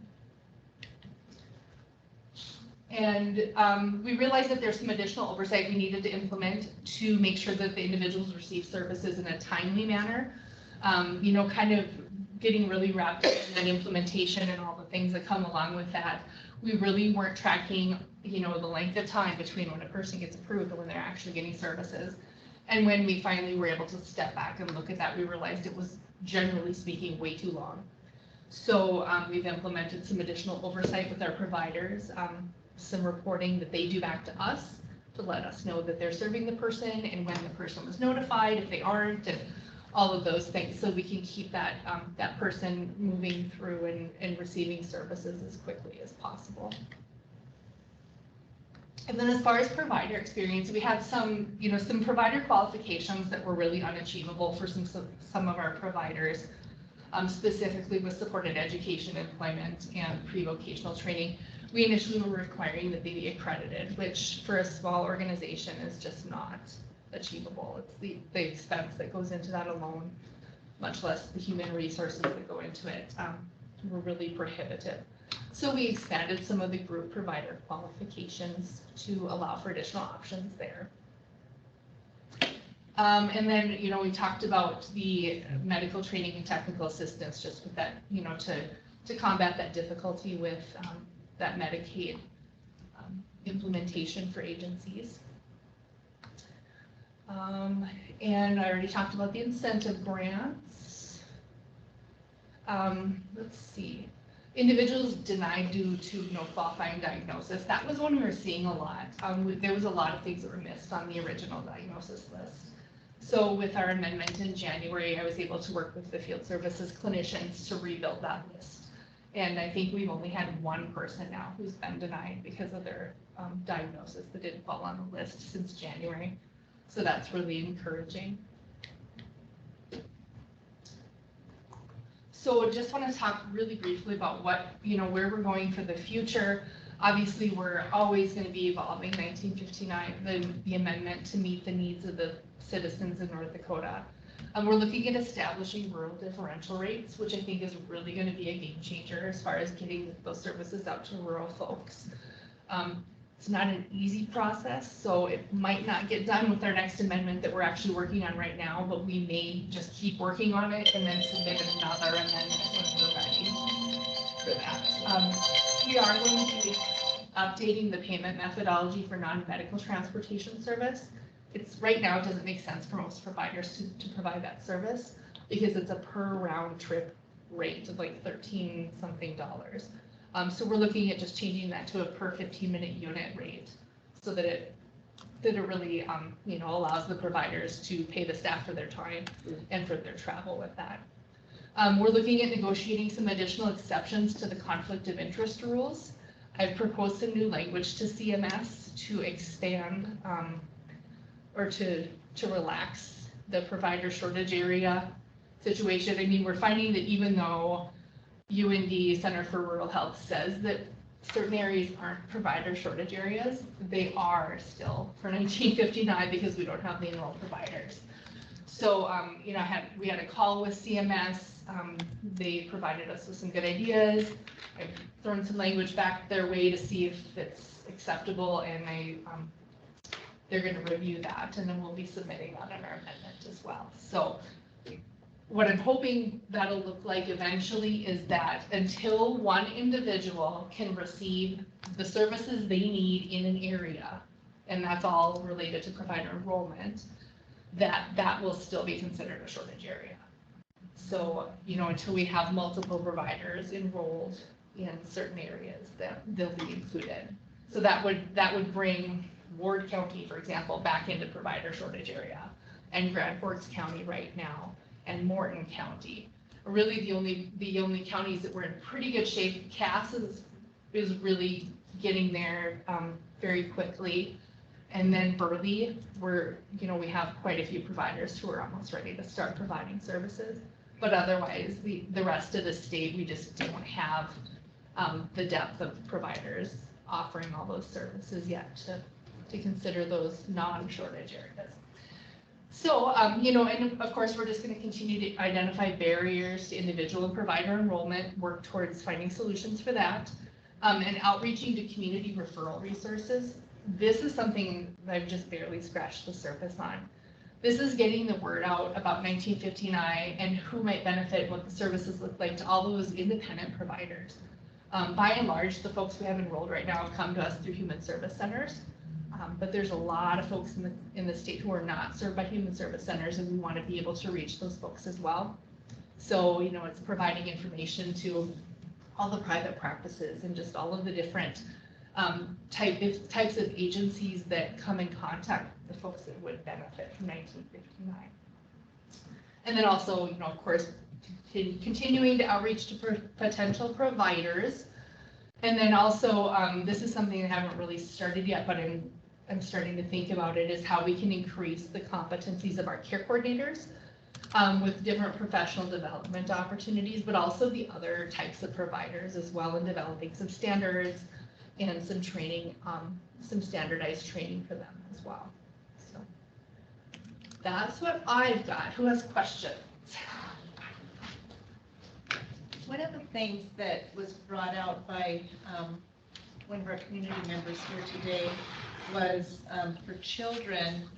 I know that we look a lot at, the 1959 being able to be a gap filler, but children who would need that mental health, have that significant mental health issue, whether it be autism or whatever, that they're running into barriers because of the poverty level. In the DD system, it is, in the DD waiver, it is based upon the child's income, not the family income. And so when you switch over to the household income, we're going to have a lot of kiddos with serious emotional disorders that are not going to qualify for these 1959 services. And so in looking at that, I mean, I know that that's a barrier, and I know that that's probably not one that can be, oh, let's just raise the poverty level for anybody.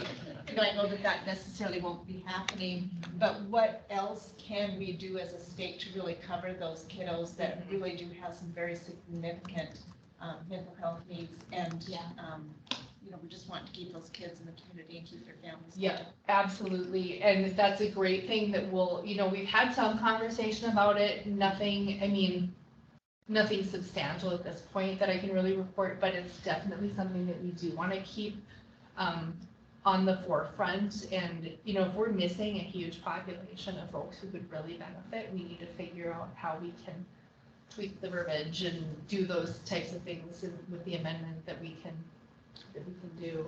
I also absolutely appreciate so much your transparency with the problems that are there, because I think that, and then even the things that you guys have done to try and help with that looks really wonderful. Again, I really appreciate that. And I think that if in fact we can have that open, transparent dialogue or whatever, people don't assume that something is fixed when it's not. Right. I mean, I think that that's also important. Yeah, and there's no quick fixes. We found this working with Medicaid. There's a few things that we found that we can adjust per policy versus per amendment that we've done, as far as, like allowing the care coordinators, allowing any 4-year degree versus what we initially had was a 4-year degree that's very restricted, 6 different types. So there's little things like that we can do, but by and large, yeah, we have a lot of work to do, and a lot of it is really slow progress. But yeah, we have so many different things going on and so many different conversations happening. I think it's important for everybody to know all of those things. And if there's ever a question of, are you working on this? Like, this is a problem, please reach out. I don't see any reason to not share that information. I mean, yeah.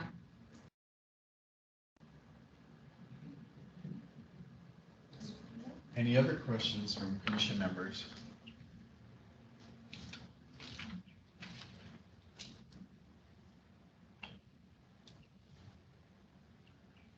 Any questions from members of the public?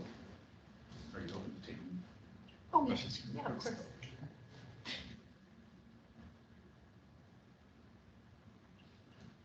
We do have a question in the chat on potential follow-up, but that also looks like it gets kind of detailed. And we have a question from the public wondering if the PowerPoint can be shared. Is there a place that this can be found? Is it on the commission website, Dan, or? This is in the meeting chat.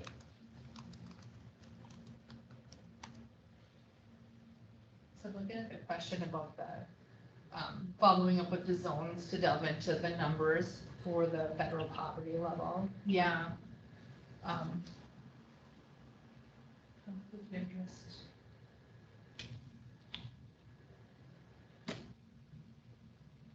So the autism spectrum disorder waiver does not have the same conflict of interest protections. Is that what I'm understanding with the provider and the care coordinators? Ms. Hanson, do you have any insight on that question? Correct. The service coordination is typically provided by the provider. They used to be you can request services elsewhere, but it's very difficult to have the care coordination or the service provider case management aspect being offered by the provider, and have families be able to navigate the ability to engage in services with other providers and or transfer to different regions throughout the state. And again, that's more ASD than 1959. So sorry, Monica, but yeah. I was gonna say I can't really answer to that, but yeah, I can see where that would be really difficult. And navigating like all of these different people and all of these different agencies and connections and coordinators, and I can see where that's really something to manage, probably a full-time job for some families to do that. Yeah, don't have a great answer though. Yeah, and I really do appreciate Carlotta's feedback about the income limits too, and we've had a lot of discussions around how we can get creative with other programs and funding to try to meet the needs of those. I think that we've done some of that within adults with, Community Connect and expanding. And I see a real opportunity for kids as well. And so, we talked a lot in here about like navigation and connection. And Monica and I with providers have talked a lot about, Community Connect can really be, a piece of that as well. And so I can start. So my name's Heather Brandt. I work for the Department of Human Services with the Behavioral Health Division. My formal title is a manager of behavioral health community supports. So really within my role, I get to work really to expand all those supports that are outside of those clinical realms, whether employment, housing, care support, care coordination, and just really where those unmet needs are. And so I was asked to come talk a little bit about permanent supportive housing, and you kind of might be asking why.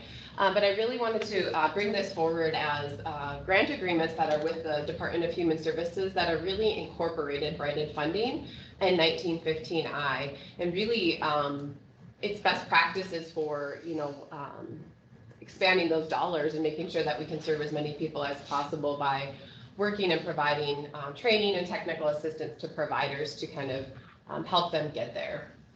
So I don't want to spend too much time really going into the weeds of what permanent supportive housing is, but this is what happened during the last legislative session. And there's often a misunderstanding about permanent supportive housing that I like to clear up with as many groups as I can. People often think that it's a temporary stop until people can move into a different type of housing. It's really not. It's person-centered. It's based on what that person wants, and really the biggest success is that person stays housed. That's the number one indicator of success. And so people can live in permanent supportive housing for their entire life, and that is considered a success. They don't need to move somewhere else or, move out into different types of environments. Current state contracts include Prairie Harvest Mental Health, Grand Forks Housing Authority, Fargo Housing Authority, and Burley County Housing Authority. And I'd just like to talk a little bit about what these contracts require.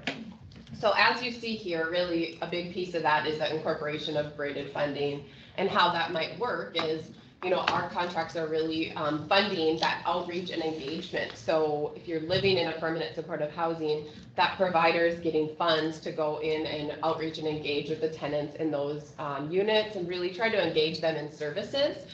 Incorporating that braided funding, whether it be 1915I, SUD voucher, ensuring that they're on Medicaid or Medicaid expansion, getting them into Community Connect or Free to Recovery, and really assisting them to navigating to all of those other resources that are available in the community. We're currently utilizing HMIS, which is the homeless management system for the state to do data collection. So we just started that in May of this year, so we will be wanting to share that data soon. And I'd like to talk about what braided funding is, and I'm going to preface this with saying it's not easy. I think a lot of people are used to contracts that, here's the funding, do the services, kind of a model, and we're trying to really maximize our dollars and utilize those federal dollars when available and appropriate as well. So it's typically not one funding source. So for example, with the permanent supportive housing providers, they might be utilizing continuum of care funds, they might have SAMHSA grants, they might have their DHS grants, 1915I provider, Community Connect provider, a Free to Recovery provider, and just really other opportunities that might exist out there, depending on what's available at the time. And it's really the funding that provides that support. All of the people living in those units have housing vouchers, so that their rent is no more than 30% of their income as well. So that's for the housing piece of that funding.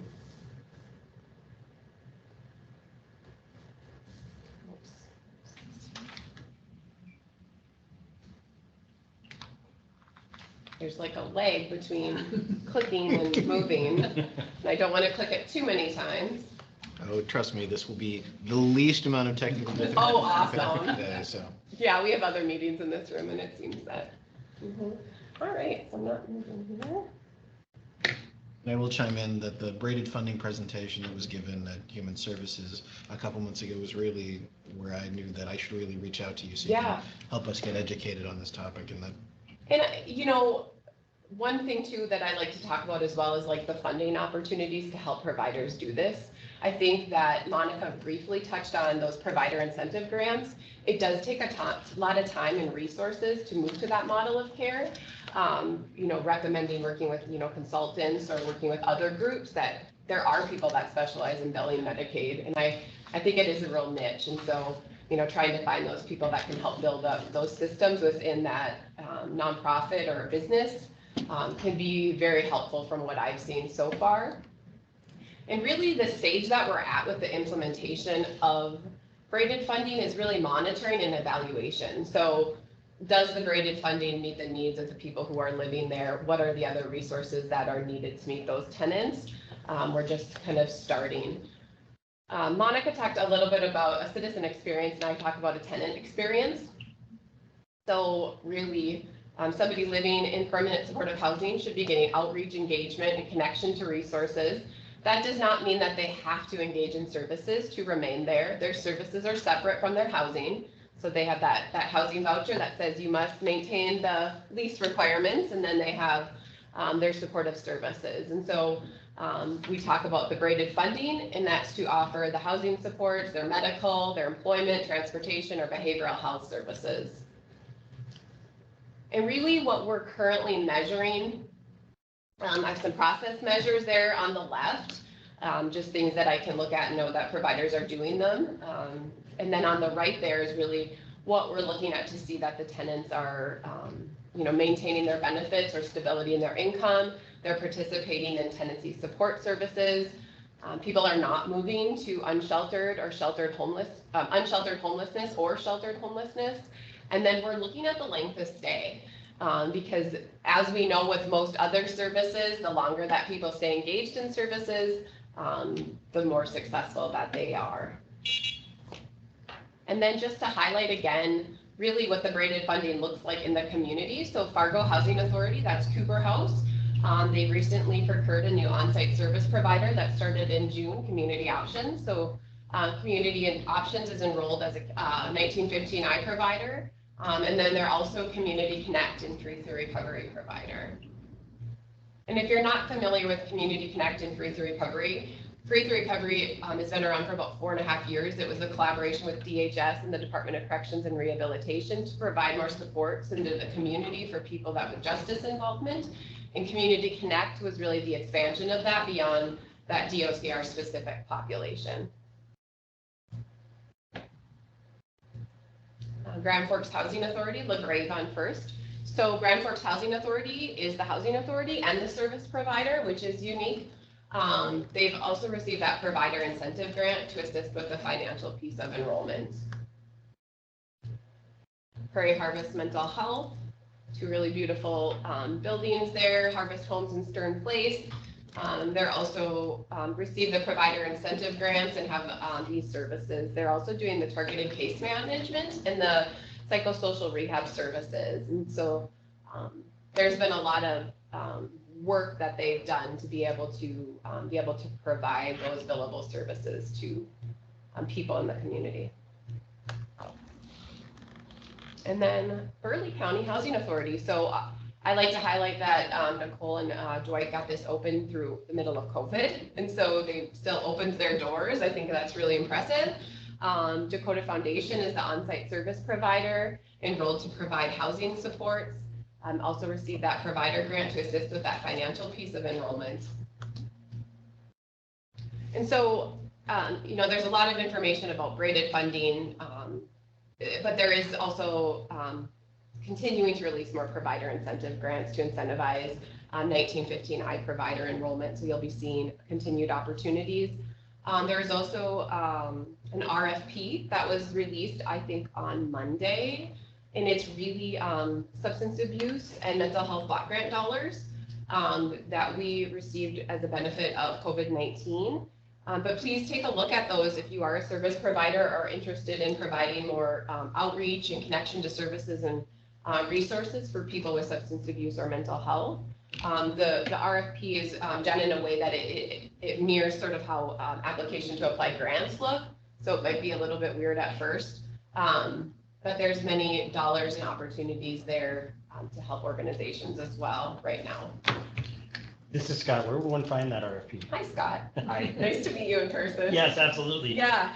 That RFP is posted on the Behavioral Health Division's website under the tagline Funding Opportunities. I think I might have sent it to Jamie today. I don't trust her. But I can send it to you too, Scott. Yeah. I would say that too. Yeah, yes. And I do plan on sending that out to all of our 1959 providers, current and potential as well. But yeah, I think that we'll continue to see language around braided funding and incorporating it further into more and more contracts. I think that braided funding is a huge win because, like in our area, so many of the kids, as an example, aren't going to be covered under 1959. So to think that that's going to be the only way to serve children with SCD in our organization, it's not going to cover the kids. So, so we have to look at, what will cover the population that we're working with and how to get funding for those kiddos. So I think that, looking at braiding the funding is going to be really critical and key. Yes.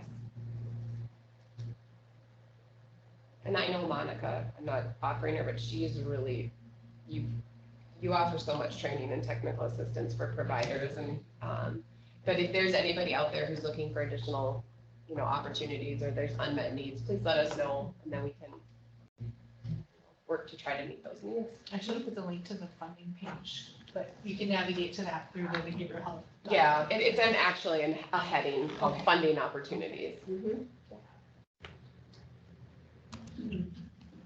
So what would be a good way to share this presentation? The one that you sent to me initially, I have just in the meeting chat. Okay, So anybody that has access to the chat has access to that. But I can also double check that it is available on our Olmstead Commission website. okay, yeah, because Heather's stuff wasn't included in that first one. which is Okay. funny. Yeah, if you want to just send that across, I'll make sure that it's emailed out to everybody that had an invitation to the meeting and also posted on our website. Any questions for Heather? Public? I would like to acknowledge that Taylor Restad is present as she's a representative of the Grand Forks Public Housing Authority that's been instrumental in their efforts to institute the supportive housing piece. So if anybody wants to ask questions of somebody that is boots on the ground, Taylor is here for us. Any questions for Taylor? I do not. Hi, everybody. This is Taylor. I do not have any questions at this time, but more than willing to answer anything with any questions of just like he said, we're boots on the ground. We're kind of living and breathing it right now. Happy to answer any questions. And I should also acknowledge that Trina Gress from Community Options is also on the line. And they're, I mean, as you can see from the provider listing, they're one of the primary providers of the 1959 services statewide. So sorry to put you under the microscope, Trina. No problem. Hello, everyone. Hey, Trina. Any further discussion, comments, questions from public, from commission? Hearing none, thank you very much for your time, for coming. Yeah, thanks for having us. Sharing information. Mhm. Thank you.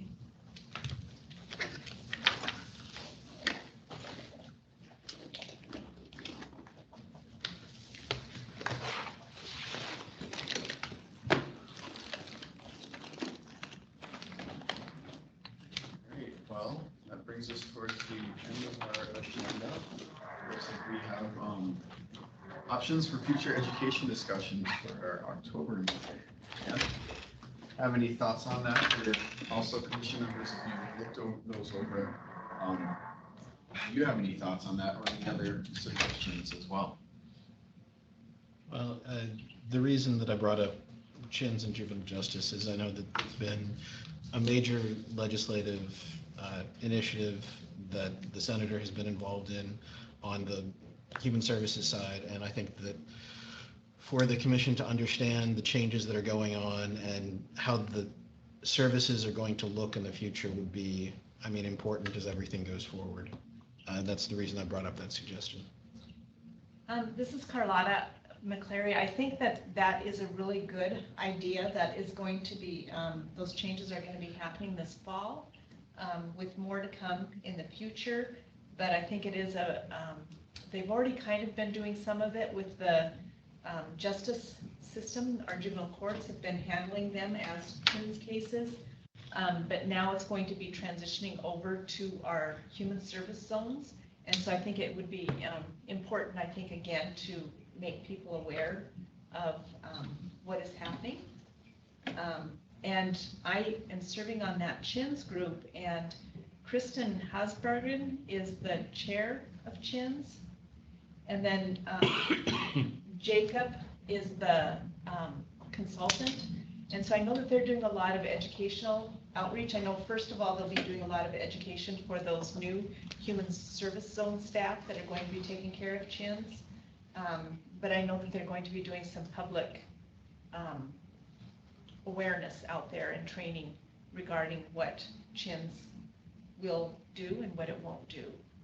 So I think it might be a perfect opportunity and timing for them.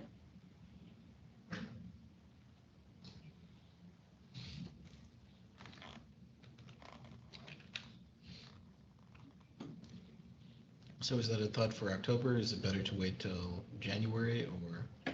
I think October would be good. I think timing would be great. Any other thoughts on that?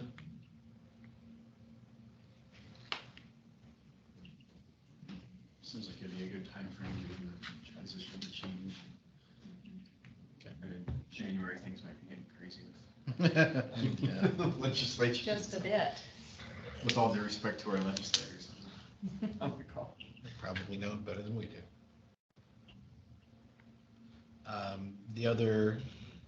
The other piece that I put on the agenda was a comment from the judge, and unfortunately he was not able to be here due to something not falling off of his calendar.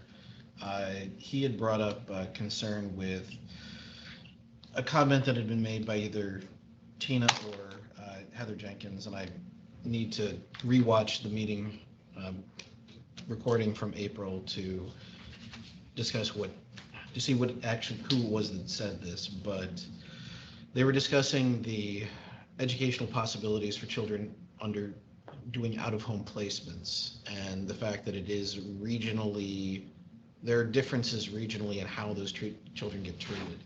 And I think the judge had a concern that, we reach out and ascertain whether there is any sort of standard for the educational opportunities that they have so that there is really a floor to what kids are able to access rather than it being total local control. Because, in conjunction with the Olmstead issues of institutionality, risk of institutionalization, if children are receiving unequal services, that may increase the risk of institutionalization for those that are not in a situation where, if they were in another county, if they were in another municipality, they would have a given level of services that might not lead to some sort of higher level referral.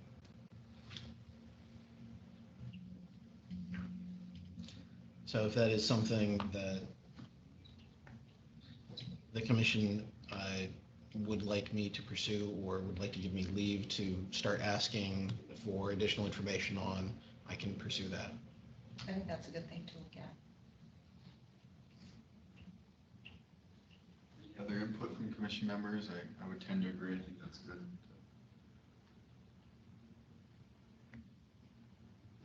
Is that something that you might be looking at for the January meeting then, do you think? That'll depend upon what the responses are. I can start with Mary McCarville O'Connor over at DPI, who runs their special education division, and go from there, because she hopefully would have some information on how the various regions interact with that system. And I don't know how deep the rabbit hole is and whether or not that'll be ready for October, but that's what I'll aim for.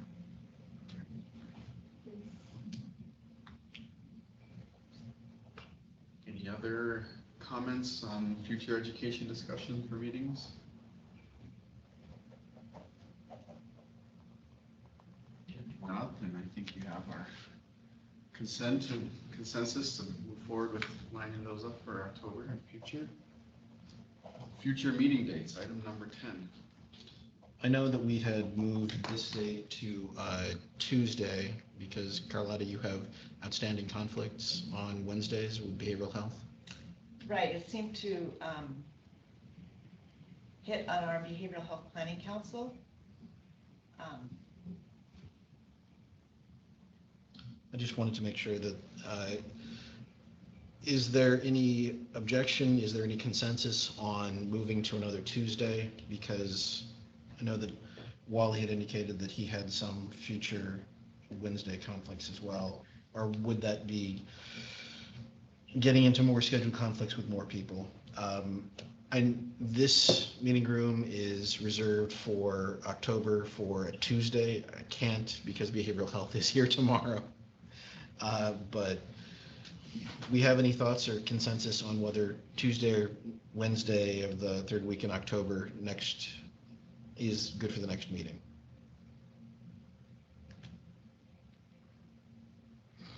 I hear nobody cares. I may be That's not it, Dan. I just moved forward to my October calendar. What did you say, the second or third week? The 19th or the 20th, I believe, are the two dates. 18th would be the Tuesday. I have us down for the 19th. Is that not set? Sorry, it would be 18th or the 19th. Well, the 19th, Carlotta has indicated that she has a continuing behavioral health planning council conflict with. Are we okay shifting to a Tuesday to accommodate that? Yeah. Well, is that all day? Carlotta? I'd have to look that up, I'm sorry. I mean, Olmstead's scheduled to start at 1 and end at 3. Oh, the 18th Behavioral Planning is okay. Council does go all day, Okay. yes. It's morning till about 4 o'clock in the afternoon. I can't on the 20th, but I could on the 18th. Yeah, this is Scott. I have the whole 18th for you at this point. 18th, I may have a conflict, but if Wally's here, and depending on timing, I may be able to call in as well. Should we pencil this in for the 18th? I will email out a confirmation just as soon as I can hear back from Wally. Did you say that Wally couldn't make it on Tuesdays, though? I think it's pretty important we have it when the chair could be available. The rest of us are less essential.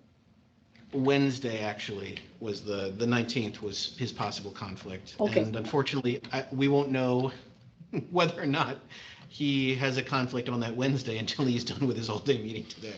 Okay. I'm not moving it till I hear from you. How's that? You shall have my email as soon as I have his. No problem.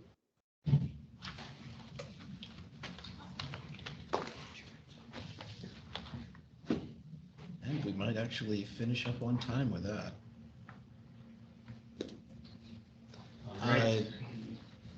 I know that I've been contacted by some members of the public that wanted to have some public comment on the topics that we were discussing today. I don't know that we've necessarily heard from everybody, so there is a public comment period indicated on the agenda, and please, anybody, raise your hand and we will proceed through that.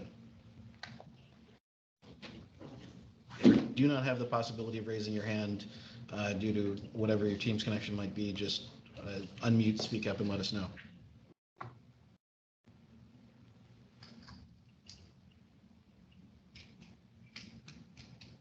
Dan, this is Roxanne Vermont.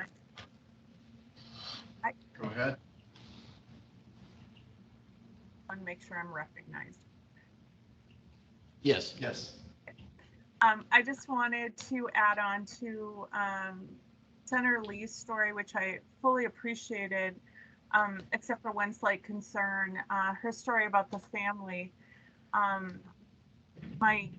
Right now, the North Dakota Early Intervention System, which is authorized under Part C of the Individuals with Disabilities Act, is braided with our North Dakota Medicaid. So when Tina talks about a large number of children being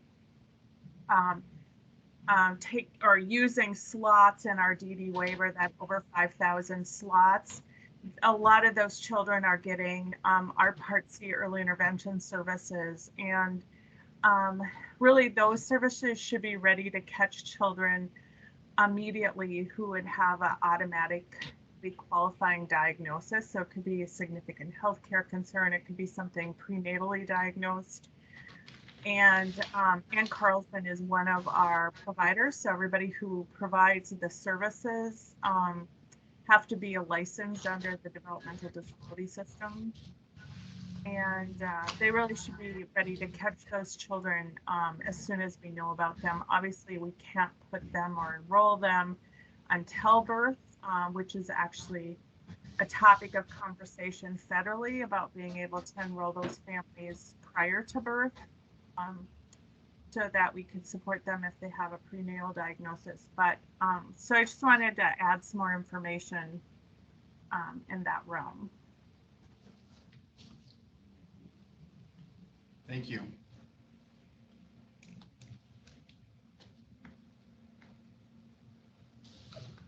I just have a comment on when the department said about the outliers. I think some of those numbers are skewed for the approvals. I don't have trust in the numbers they're giving, so.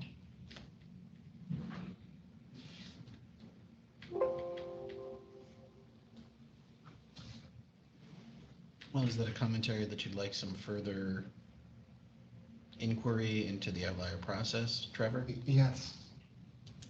That is, because when they say 98 approval, sometimes they just come up with numbers and they don't have actual experience. Those are the wrong numbers because they do it at the legislature all the time. They give numbers and then all of a sudden they change just out of the clear blue.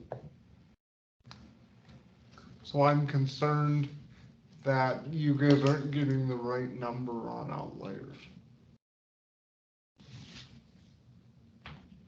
I'm afraid they put it on paper to make it look good. Is that a question about the terminology, whether something is formally termed an outlier request? Yes, yeah.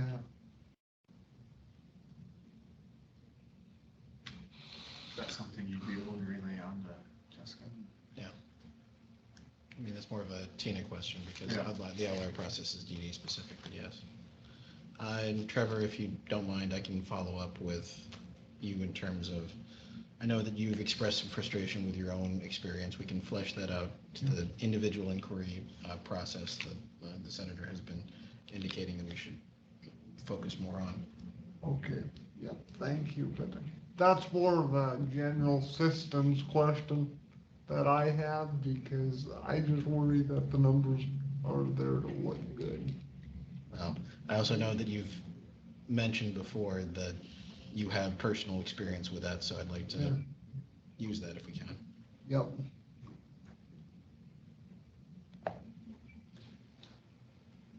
Any other comments from the public?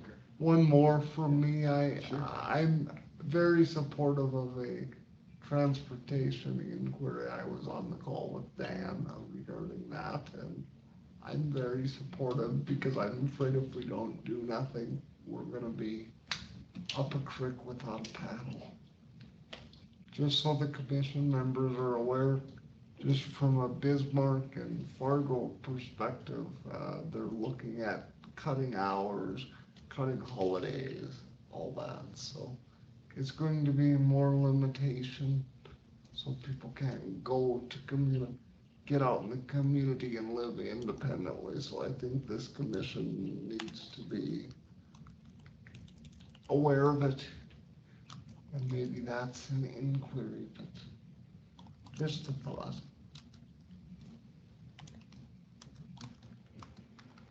Is there a way for the commission to examine that issue?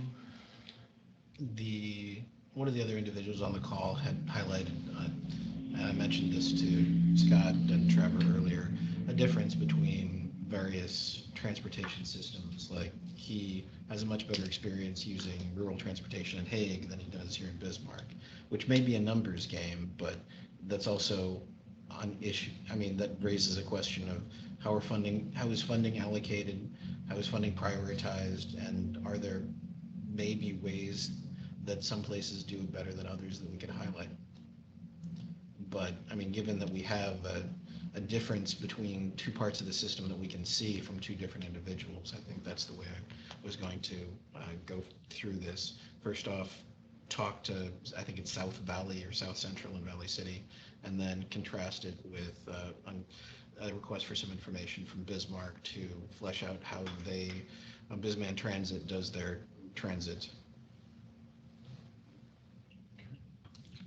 And I would support that, Dan, wholeheartedly. They haven't been very transparent when we have brought things up at board meetings, so I'm glad. That's why I say they need some pressure. And so we as advocates are trying at the board, but they don't listen to us unless it comes as an Olmstead issue. And I think it is because people are going to be segregated more in their houses is what's going to end up happening. So I think they need pressure from this commission or something. So it's something that we can take a look at and discover what best practices are and why there's a difference in various places going on. And so this is Kirsten Dvorak with York and North Dakota. And when you're kind of talking about transportation, it's not even just getting out into the community, it's job placements, it's getting to appointments, it's getting, things like that. So it's not just going out shopping or going to the movies. It's an incredible equity, piece to it. So just keep that in mind. It's not just so they can go grocery shop. No, it's, you'll see it constantly at medical appointments where they are constantly late. Doctors waiting for them, everything. It's, for Or me the to get. availability to provide legislative testimony, as we saw the other day. Oh, yes, that too, and also like, let's say, I'll give today an example. For today's meeting, I had to schedule my pickup for 4:30 and 5, and I don't know if I'll even get out of the building by 5. It could be 6, I'll just wait outside. That's how bad they're getting. I will get some french fries and wait with you, how's that? But, all right, it sounds like there's a relative consensus that might be a thing for us to look into. Agreed. Thank you so much. It's just a big issue. They just pulled it on us last week, so I was at a holiday committee and that's what they were trying to pull. And I don't think now with the makeup of the city commission, I don't think we'll have as much support there. As much, so thank you. Further comments? Discussion? Hearing none, I'd entertain a motion to adjourn. I'll make a motion to adjourn. This is Scott, I'll second. Second. All in favor, say aye. Aye. All opposed? Motion passes. Thank you. Thanks everyone for their participation.